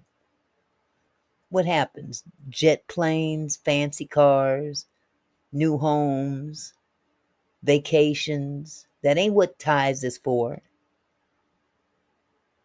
But what my grandmother used to do is she would carry something down to the bus stop every time she would go downtown. She would catch the bus downtown, but she would leave that bag at the bus stop. And sometimes those bags would carry things like clothes, shoes. I remember seeing her put $5 in a bag once. At the bottom of the bag, there was a pair of shoes and maybe some I don't know, shirts, whatever. I don't know. There was clothes in the bag. She would bless people the best way she knew how. And I believe that that was honorable in God's sight because, number one, she didn't have to do it. She could have just given her little 10% of her little Social Security check, which didn't amount to much in the first place. Okay. But she gave to the church, but she also gave, Retretta said, glory. She gave to the glory and honor of God unto the least of the people. Faith said the church house don't take care of nothing but they house. The whole community around them is ran down. And you are so right. Absolutely.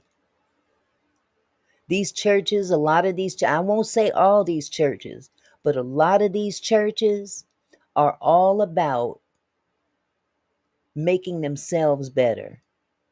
The pastor making his portfolio look a little bit better. I know of one pastor who's got political aspirations. That's not what your job is. You ain't supposed to be doing this for political aspirations.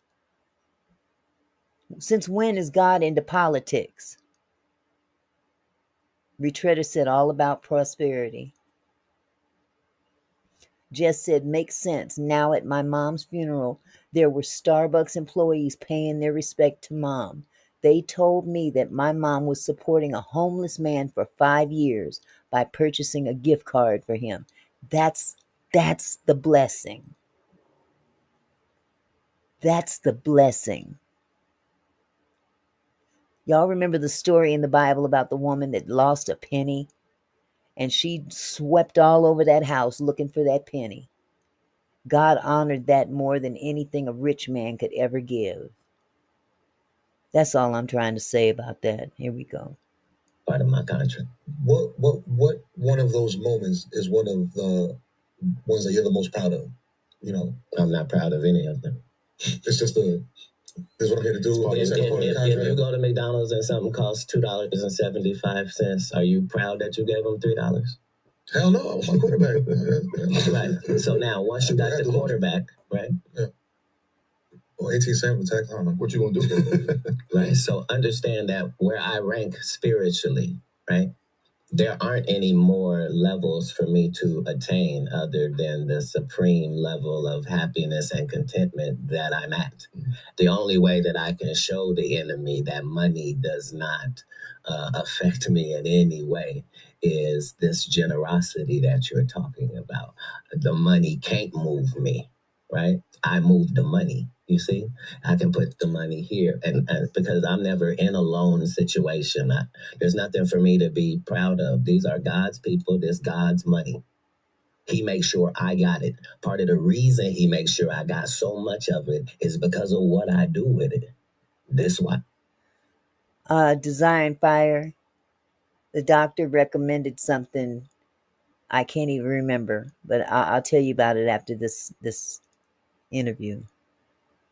Paid me because I'm a motivating factor and an asset to it. I come to bring, that's what I bring, and so it's an easy thing to do. My point in the McDonald's thing was, you know how you pay tax? Yeah.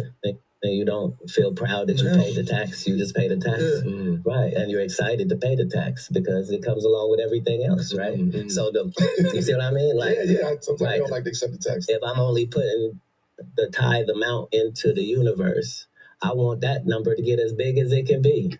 I know exactly what it means if I give $1.5 million away. I know what that means I made. You see, I'm not looking at it the same way, but you know. You got a different insight. You got to make enough money that money don't matter. Well, I don't spend my money. I don't buy pussy or drugs. So I got the type of disposable income that most people just don't have. Like, I'm able to really do something good with it, and I'm determined that I do that as often as possible. A lot of motherfuckers spending money on pussy and drugs. That's crazy. That's something that's not talked about a lot. There's a lot of motherfuckers spending money on pussy and drugs, bro. Disposing all their income. Right. So this leads into the next question, right? You paying for pussy and drugs. You stand up. I'm not saying either is not worth being paid for. It's market value. I still buy weed. Don't get it twisted.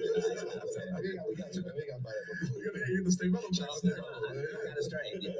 We're going to share. Thank you. Got 100 tons in Cali sitting in a warehouse.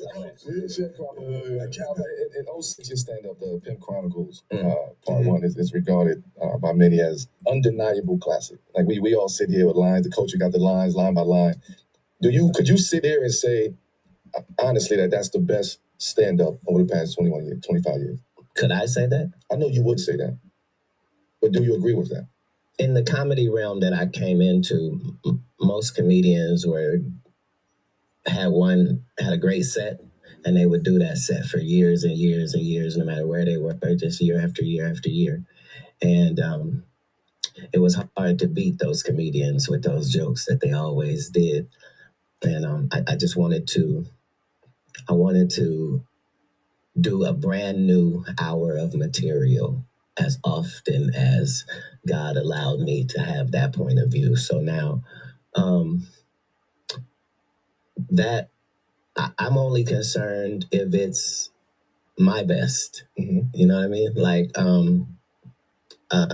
I know that it was monumental, and I know that there were certain reasons for that, because I worked hard to get it to that level. I had already done 4 or 5 specials before that one. You know, I needed that one to really go in Atlanta. I needed this to really do what it did. I needed to take this foundation, and it was a bridge piece from my work in film to my stand-up and marrying a concept. You know, there's a lot of stuff that Prince and I used to just discuss artistically, the importance of always looking different, sounding different, being different presentation, every project, giving it your best. But I'm honored that people love it. I know it was a great special for me personally, but I'm not in charge of it. So let me ask a different question. As a player, I go back and watch film. Yes. I'll go back and watch the past 20 years. Mm-hmm. I might add the last 30 years, right? And I always try to see what was my impact and within those 30 years, right? How much of a real impact did I really have stepping into this new realm of space? Yeah. Do you look back at Pimp Chronicles Volume 1 and watch other footage and videos and shows and sit there and say, damn, maybe that can slide up here with that? Do you reorder in your mind a lot of the work that's out there when you reflect back on the 25 years? Because there's some great shows that's out there, some great stand-ups that's out there. But when you have the eye that you have now. You're just talking about watching personal film. Just watching personal film. Right. So, I appreciate how prophetic God has allowed me to be in my space. Like, as they and we're having these conversations comedically about things that later on are really going to come to pass. Like, we're having conversations about how the country feels at this particular moment and what people that are like us are going through, what's popping up on our radar. So I don't have time for frivolous jokes. I'm in a real conversation with this fan base. So it's like that on each one of my specials. I never care less how it's going to do or be received or any of that. I wrote this 9 months ago. Every time. You see what I'm saying? I wrote this 9 months ago about what I thought the future was going to present and placed my jokes and conversation together for that presentation and then toured it around the country and then brought it to you in special format. So, you know what I mean? Like the ones that do magnificent, but from what I heard, they didn't really care for my last special. There were certain critiques about it, but that I don't let that take away from the fact that 13 million people saw it that hour. Right. So you're not going to be able to understand the difference in the numbers that you're even talking. Like, no, Netflix is quite pleased. Yeah, right. So the whole thing for me is I'm never trying to please anybody other than I'm trying to have an authentic conversation between me and this fan base about my real authentic point of view. You see what I'm saying? Right. And not being scared to call names if names got to be called, not being scared to be in those real positions with my real career, with my real family, with my real, you know what I mean? So that's the only way that you can do that and not have any regrets, not ever having like, oh, I wish I hadn't said, or no, I'm never under the influence of anything. I might be making you feel like that, but that's just for your benefit. Like in real life, it's not like that at all. So speaking, y'all spoke from like a creator's point of view. From a fan's point of view, I feel like when you're ranking great bodies of work, there's like certain marks you got to hit, like quotable lines, like incredible stage set, like certain iconic stand-ups. You remember the outfit they're wearing. Like there's certain things that like, when you're ranking the greatest of all time. So you say, yeah, but the whole thing is a red suit, right? Like you think of red suit, you think of Eddie Murphy, right? Like you think the patent leather joint with Chris Rock. Like there's certain moments that when you're ranking these like iconic stand-ups, like there's certain boxes I got to be. I was trying to go a different way because the whole thing is what bothered me is the fact that Eddie Murphy only got 2 specials. Chris Rock got 4 specials. Like we would have liked 17 specials from both of those guys as a fan base. You know what I mean? So my decision was when I get in that position as a comedian, like I'm gonna feed my people. My people gonna eat. What's my product? A comedy special? Oh, they should expect one every rotation. I should be on my 23rd 100 city tour by now. If it come to feeding, no, I'm a caterer. You see what I'm saying? Sure. You can do that if you're independent and you the only person telling you what to do and you don't have no boss and your deal is with the arenas and you on percentage and the percentage is as high as it can legally be. Like, what more do I want from God? I just want to go do a good job. All right, so let me switch up from stand up to TV and movies because I feel like if there was like an award for like greatest cameo, greatest feature, greatest like scene stealer, like in almost all of your movies, you've always had like a scene where everyone like you just steal it. Whether it's Next Friday, whether it's what you just did with Keke Palmer one of them days. Atlanta, you had an incredible guest appearance there with the alligator, and then it gets an Emmy and all this type of stuff. Like, just you have an ability to make the most with less when it comes to TV time. Faith, I agree with you. Katt really sounds like a stand-up brother. I hope he stays on the right path. I hope he does too. I sincerely do, and I believe he will. That old song says, "We've come this far by faith, leaning on the Lord." Fonda said it right. Faith Katt won't change. He's set in his ways. He's definitely set in his ways. But, you don't travel this far on faith and then fall. I would sincerely hope that that's not the case with him or anybody else for that matter. Even for my wife and kids, when you pop up on there, like, you just have these moments. What's the secret to that? What's the secret to making the most out of less when it comes to television? Stand up, you got all that time, you got a blank canvas. TV, movies, it feels like I got this time, I got to make the most of it. How do you approach that? Well, now in retrospect, if they didn't give me the starring role of a movie, my job is to make a starring role out of the part I do have. right? And so I don't have another concern in this movie other than how well this character does in this movie. Understanding that if I do well with this character, it's going to help everybody. The whole movie is going to be better for this performance that I'm going to do. Because whatever is on this page, all I'm trying to do is to deliver that person as a real person, and they're also going to be funny. And that's my only job. And so that's my concern in every part of the scene and every piece of it. When I come prepared, like I come to work. This is 101. This ISO. Like I don't want to say that I don't want the starring role, but I'm saying I don't require it because clearly you want somebody else to be in it. That's just no, I'm saying whoever this casting person is, I'm saying clearly that role you see somebody else in that. And I'm fine with that as well. This little minuscule role here, what am I playing? The homeless man in one of them days? Right, yep. I don't require them to make any adjustments to this script because this Katt Williams playing this homeless man. I don't need more lines. I don't need to change up the wardrobe. I don't need none of that. All I need to do is come in and do a good job, and the movie should do really well because this is a comedy, and that's what I do. Right. Is I deliver these roles. So it's not just making more with less as it pertains to movies. It's in general. And I think if you're 5'5", your relationship should help you.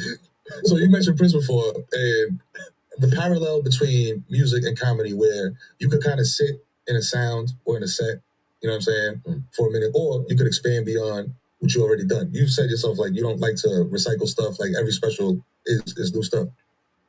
How do you manage that? You know what I'm saying? Because it's tough. A lot of comedians, they'll do, like you said, a year or multiple years of just the same set over and over and over and over again because it hits. Well, there's a benefit to that. I'm saying the more they do it, the better they're getting at it. So I understand that part of it as well. But I was trying to, I have a different relationship with my fan base. Like my tickets aren't cheap. Like understand, I'm not just on tour. Like I say 100 cities. Like people not understand it's 100 arenas. They not understanding these things be sold out. They not understanding I don't do no promotion. You can't find a post of me going, hey, St. Louis, I'm on the way to see you guys. Come on out and get some tickets.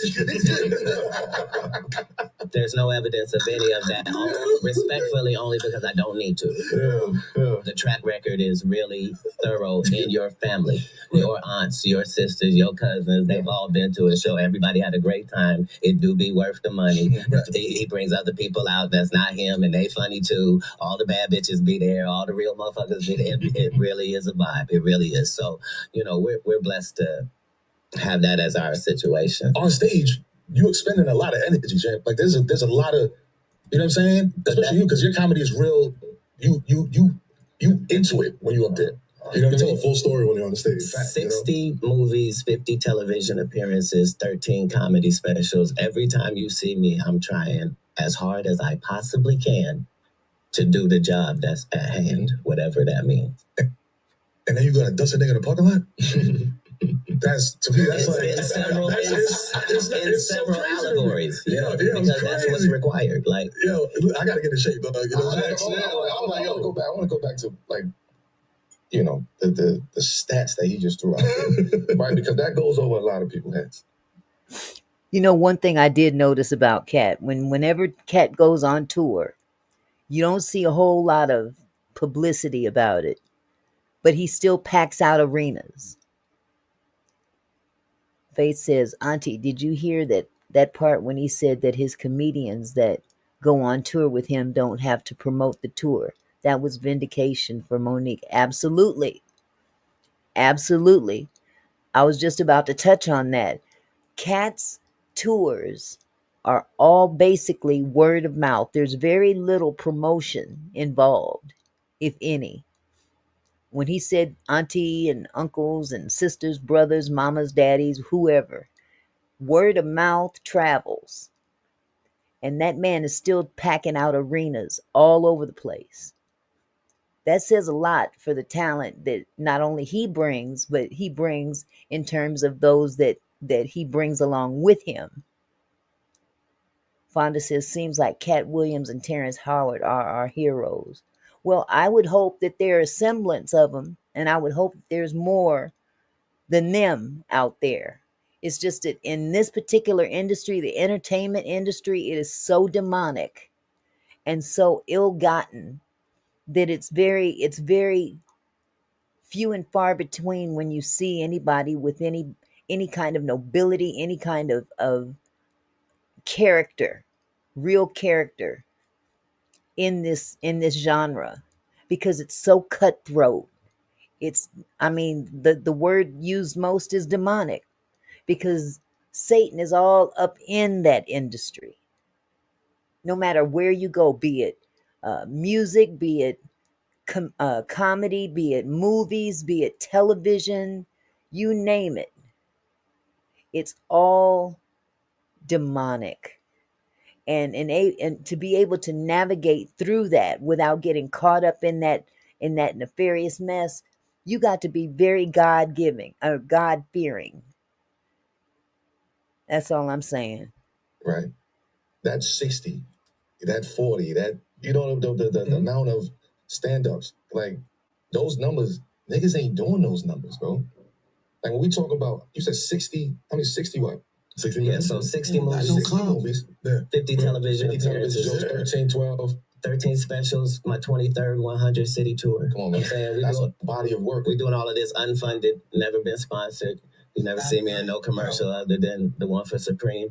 But so every special I did, that was us doing it ourselves, doing the cover art, making sure it got on television. We did that more times than any comedian breathing or dead. So that's why we don't let Lil Ali's run up, you know, because the stats are what they are. Yeah, in fact, and on this show, like Champ says, like, we always get flowers, you know what I'm saying? Yeah. I ain't mean to shift it left, but I just think that was impressive. And that's a fact, though, but the thing is, too, is like, you one of the first examples of independence from like the industry, right? Mm-hmm. The agency system, the lawyers, the agency triangle offense. You know what I'm saying? Like, you one of the first examples of like true independence from that, but people don't really talk about it. So that's why I wanted to just bring it up, because, you know what I'm saying? Like, on this show, we like to, you know, bring up facts, you know what I mean? And give people their flowers. And you, one of them ones, man. So salute to you. You was doing a reading. That was impressive. You know, and resume is deep, and like you said, it's all you. You know what I'm saying? You created a model that I think any stand-up comedian that's trying to get on now in 2025 was trying to emulate. Like, it went from a point where I felt like a lot of stand-up comedians are trying to get their hour on an HBO or a Netflix or whatever, and you can still do that, but what do you do in between that time? And I think you helped create like a stand-up comedy or just a full-on entertainment ecosystem that I think a lot of people have tried to emulate, you know, as far as owning everything that you do, from your specials, from your stand-ups, from your touring. Like, I know we spoke off camera about, like, you know, percentages of tours, not even like getting booked for shows. Like, you own a piece of the house every night you go out there. And I think that's not talked about enough as far as like how much of a rarity that was 20 years ago. Talk less than now. Independence and ownership are your rights. But you have to understand that you come in with those. You come in with those. So we, in doing the specials, we weren't handing over ownership. We were doing 100 cities to make sure that it was sharp, then shooting it, making sure that it was television quality, paying for the production of it, and then licensing it. So that, you see what I'm saying? It's because we're only licensing it. So HBO, my HBO special, not done by HBO. I'm saying my Showtime special, not done by Showtime. Like, we have our own independence when we come in, and if you understood that, then you would be able to comprehend that. Right, and that's something that you can sustain. You know, when you need it to do better, you can do more. So, you know, oftentimes people with jobs don't want to talk about entrepreneurship, but we have to. Why do you think that is? Because a lot of people like myself, like I see somebody like you in the comedy space, and like, not saying like model it after a thing like Katt, but like to take things from what you do and apply it, you know what I mean, to my own approach, you know what I mean, as a comedian. We were always allowed to look at Jordan and watch Mello shoot and then go in the driveway and try to do that. That's part of love of the game, is watching who do it best and seeing what parts of those you can make your own. That's a part of it. Yeah. So, you know, it's Father's Day weekend. These niggas know they my sons. You know what I'm saying? Like, it's all good, whether they love me or hate me. Yeah. I have provided the best example that I could possibly. You got to send them an edible arrangement, something, man. Something. A card, no need. A gift card. Salute him if you see him. Shout out to you bringing the Heaven to Earth tour back. this fall. Right. Thank you. You doing the garden? Regrettably, I think our relationship is with Barclays. That's where. Hey, We were just had months ago. So we have a relationship with the owners over there, with the signs and shit. So Yeah. those are good people. They're good folks. Yeah, I appreciate I appreciate what they provide for us, and it's a wonderful venue, and they hire wonderful people. So I don't want to. It's one of those venues, though. Yeah, Barclays is one. I would take Barclays because it's Brooklyn, and it gives Brooklyn the chance. So you talk about your fan base and locking in on a very specific group of people. Yeah. Brooklyn Nights is going to be at Barclays. Yeah. So shout out to that. That's what made it so egregious, me going to jail in all of those cities, because you got to remember, I'm bringing $1 million worth of revenue to each of these cities. Every time I go there, I'm never there on no fuck shit. I'm never I'm only helping. I'm only there to do, you can't as a society be trying to fuck that nigga over. There's no reason.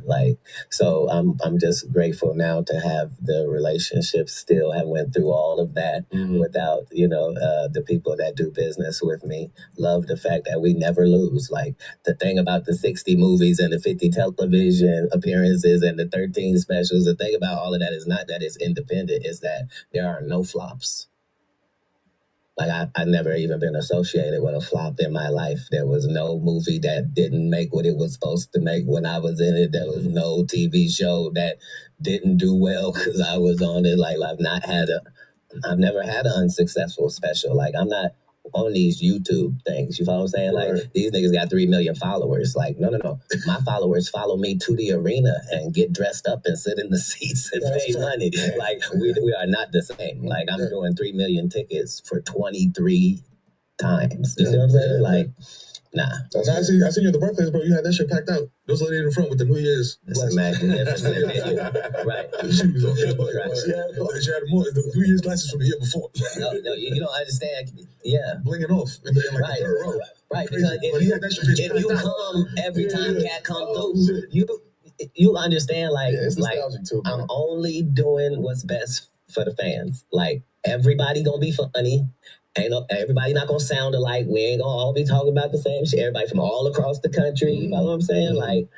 It's just a good time and a good experience. And that's why it's called Heaven on Earth. And that's why we bring it around to the great places. And, Brooklyn is one of those. Who you got? Is it a rotating cast of openers, or is it the same openers for every city? Look, I was only saying that term openers, but these people are far better than that. You know what I mean? You got to understand, in current form, just understand that you're only coming to a show to see Katt Williams. That's the only name that's on there. And imagine you get there and find out that this is Monique and Red Grant and Mark Curry and Tommy Davis and Melody Camacho. Wait a minute, hold on. And there was 4 comics before them, and they were great. Are you kidding? You had that experience? Yeah. Well, if that's the way it always goes with his show, that's why you coming. It's because my people gonna shine, because they didn't have to sell none of these tickets. They don't have to go out there did anybody come see me? It's gonna be packed when you get out there. Yeah. You're gonna be able to look your best and do your best. You follow what I'm saying? In front of who? The best people in the city. They all here. And it keeps happening. And so, Did you always know that, or was that something you figured out touring?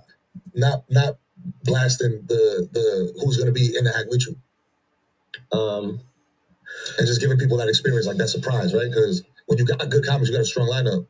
That's like you said, that's worth the price of admission. But I feel like Monique promotes that she's on tour with you, and some of the other comics. The tour was already sold before we got Monique. But I mean, social media, they'll post hey, we're going to be on the card with you. So even though you're not saying, hey, come to St. Louis, the folks that you bring along with you, they kind of, spread the word, spread the gospel for you. No, because we're switching this up every time. So it can't really be that. It's not that. It's bigger than that. It's not about that. It's about, you can guarantee yourself that Katt Williams gave thought to you that bought that ticket, and he is going to make sure that he is going to give you the best of the best that he can bring you of comedians from all over the country. That he's already vetted this, filtered this. These are the top, and you're going to have a great time, guaranteed. before he even comes on stage. You see what I'm saying? Like, other comics can't afford to do that because where are these people's checks coming from? You would have to be making enough money as the headliner. You would have to be like on an 85-15 split with the arena in order to even be making enough money to pay 8 other checks. You mean out of yours?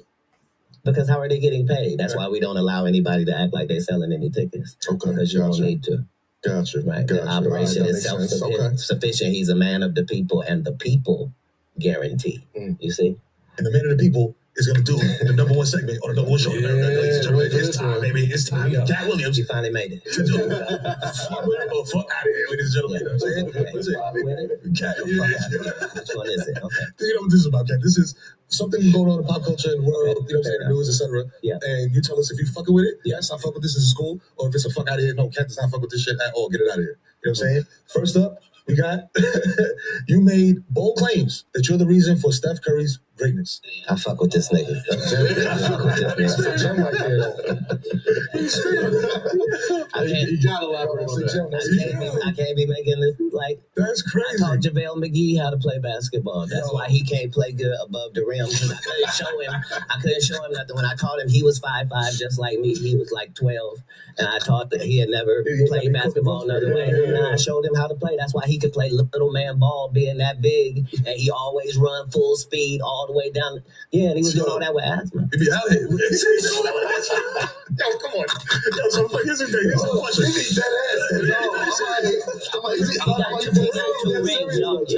He got 2 rings. Who we talking about? I got to cross references. Like, all right, so stuff was in Davidson.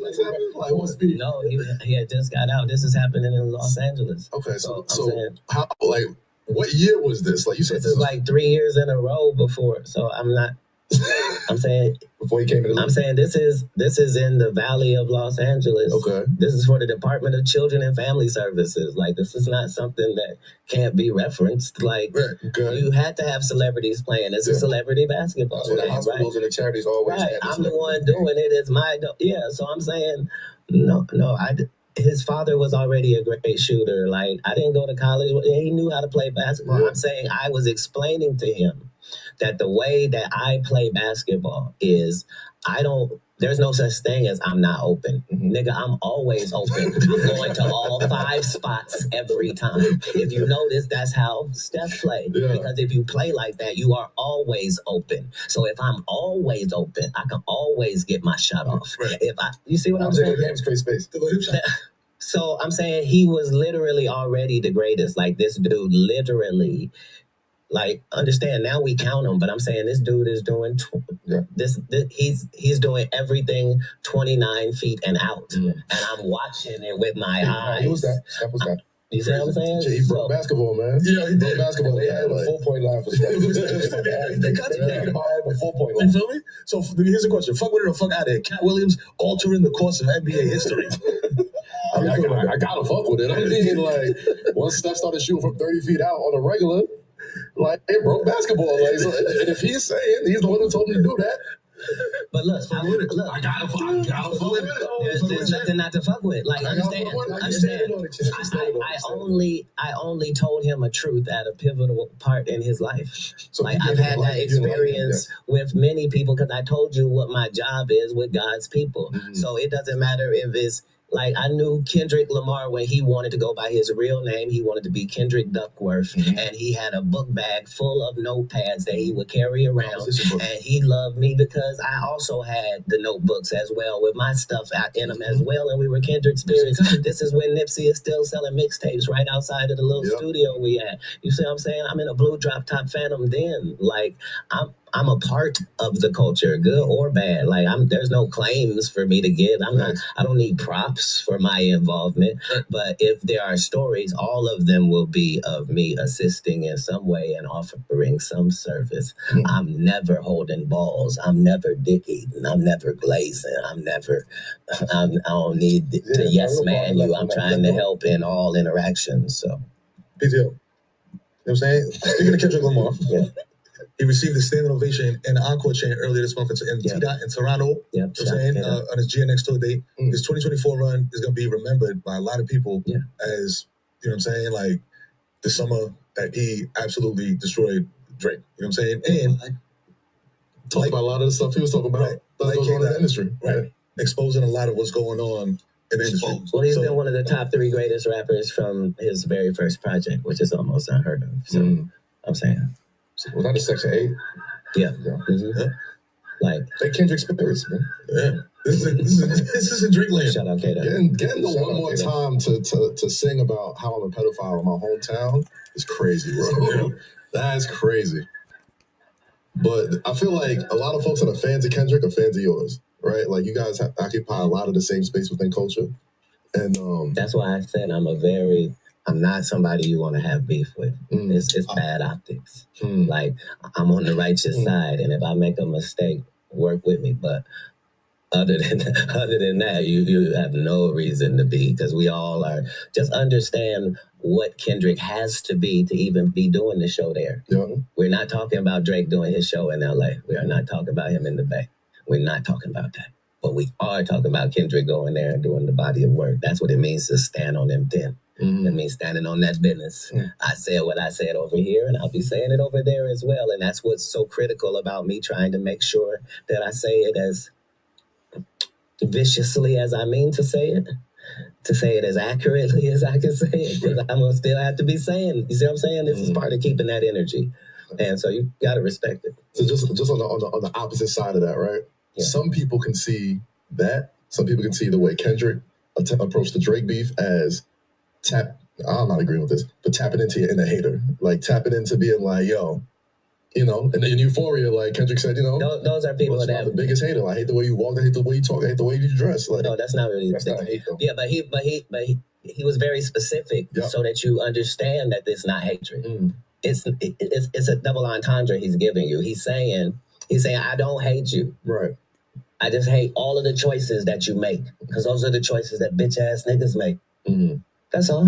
So I'm saying I'm in the position where I'm a fan of both artists, right? So I don't pretend like I wasn't fucking with Drake before it happened, but I don't give a fuck who it is. I would tell anybody that's gonna fight a bear, I'm not gonna see you again. You can't beat the bear. You know what I'm saying? I'm able to say those kind of conversations because I'm a bear. You see? So, Kendrick is not who you wanted to tussle with. It didn't matter who you were. We just felt like because it was Drake that he would get that exemption. But not only is he going to not get the exemption, he's going to be brought under more scrutiny. And when K-Dot pulled his cover and say that you just used the culture when you needed it, nobody going to pop up and disregard that and say differently. And the people that's quiet while you getting beat to death out there, the Carter 6 gonna be trash too. So thank God I'm putting my album out. As above, so below, it'll be coming, folks. Check it out. But anywho, my point is, like, in warfare, there are casualties on both sides. That's why you need a peace god.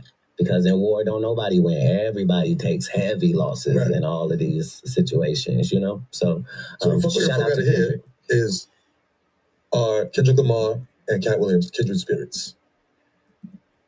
I would hope so. I'm saying that's why he's saying make Katt Williams and them proud. The truth about to get loud. Like, understand, I ain't nobody, but I got a rank on our side though.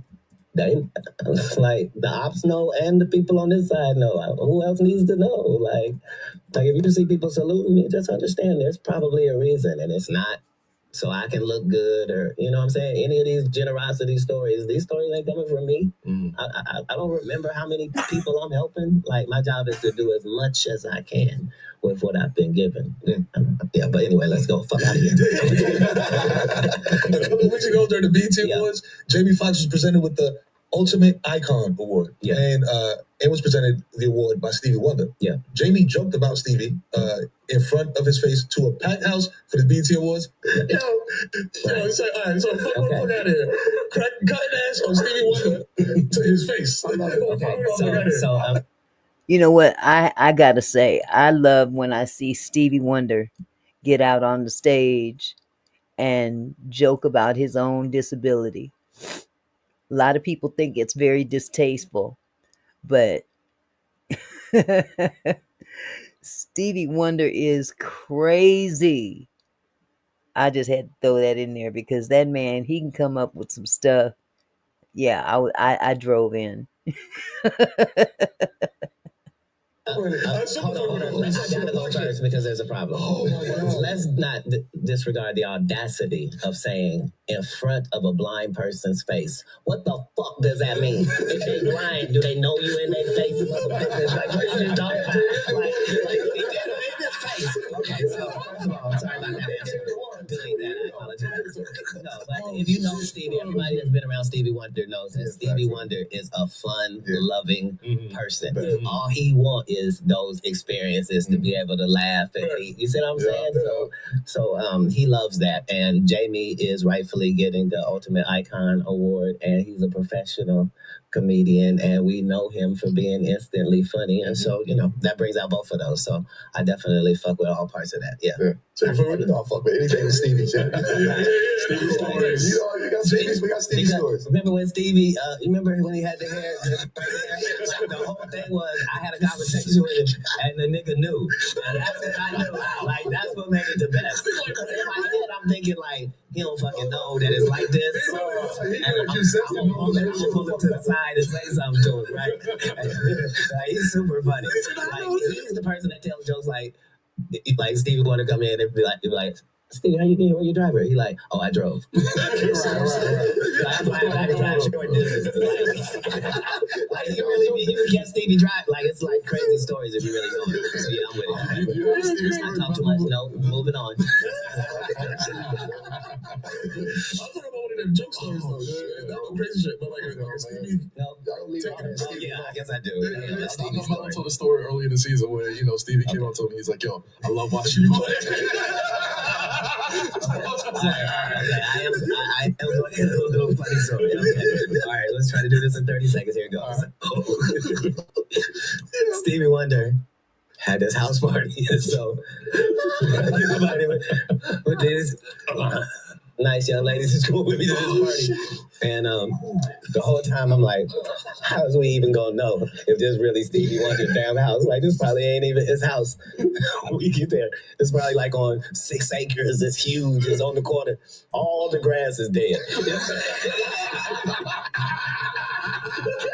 it's $1 million worth of outdoor furniture. This shit is landscape perfectly. But it's summertime. Everybody grass green. This nigga all in his yard crispy brown. I said, this nigga probably like it like that. I know this is his house. He wanna feel the grass. Come on. Brown with the grass is Yeah, all right, man. Talk too much. I'm not doing no more interviews. Listen, on that note, we shout out AK. Appreciate you, brother, man. Thank you, likewise. Yeah, man. You're the greatest. Appreciate you. Thank you. Well, that was it, y'all. That was it. Let me pull this picture down. Yeah, this one didn't get the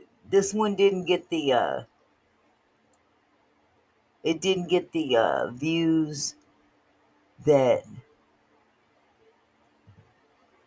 most people would have thought it would get. What happened to my face? Well, now this ain't cool. I can't get back up there. Here I am. Here I be. Okay, there it went.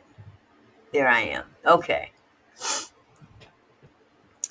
Well, like you said, it didn't get the Shannon Sharp views. I don't know what crown number 3 means, Fonda. But if you find out, let me know. I don't know what that means or is. I guess it's good if it's a crown. Hopefully we shall all wear a crown one day. Shoot. Anyway, I hope you enjoyed the interview. It wasn't like Shannon's, but he dropped a few little gems in there. And, anytime Katt comes to the stage, whether it's in a venue or if it's in an interview, he don't do interviews much. So for him to come out and do an interview, it's a big deal. So I wanted to share that with you because I'm a Katt fan. That's all I can say. I'm a Katt fan. So anyway, that was a good interview. Thank you, Dawn. I'm glad you guys enjoyed it. Let's see. Oh my goodness, we've been here for 2 hours and 20 minutes. Tomorrow, I'll conjure something up for you. But I'm going to finish working on this video about this young lady that's walking away from her law degree. And I'll put that up later on this afternoon or this evening. But in the meantime and in between time, y'all enjoy the rest of your evening. It's late in some places and not so late in others. And I hope you have a wonderful evening. About to shut this camp down. Don says, "Oh, Fonda, I thought you were telling a joke. I spaced out or something." With Fonda, ain't no telling. We never know when Fonda's telling a joke or being real. But you know what, Fonda? One day we gonna do one of those little impromptu mic situations. See what we can come up with. That should be fun. But y'all have a wonderful evening. Have a wonderful evening. And love one another. I love you. Peace. Good night. Hey Mickey.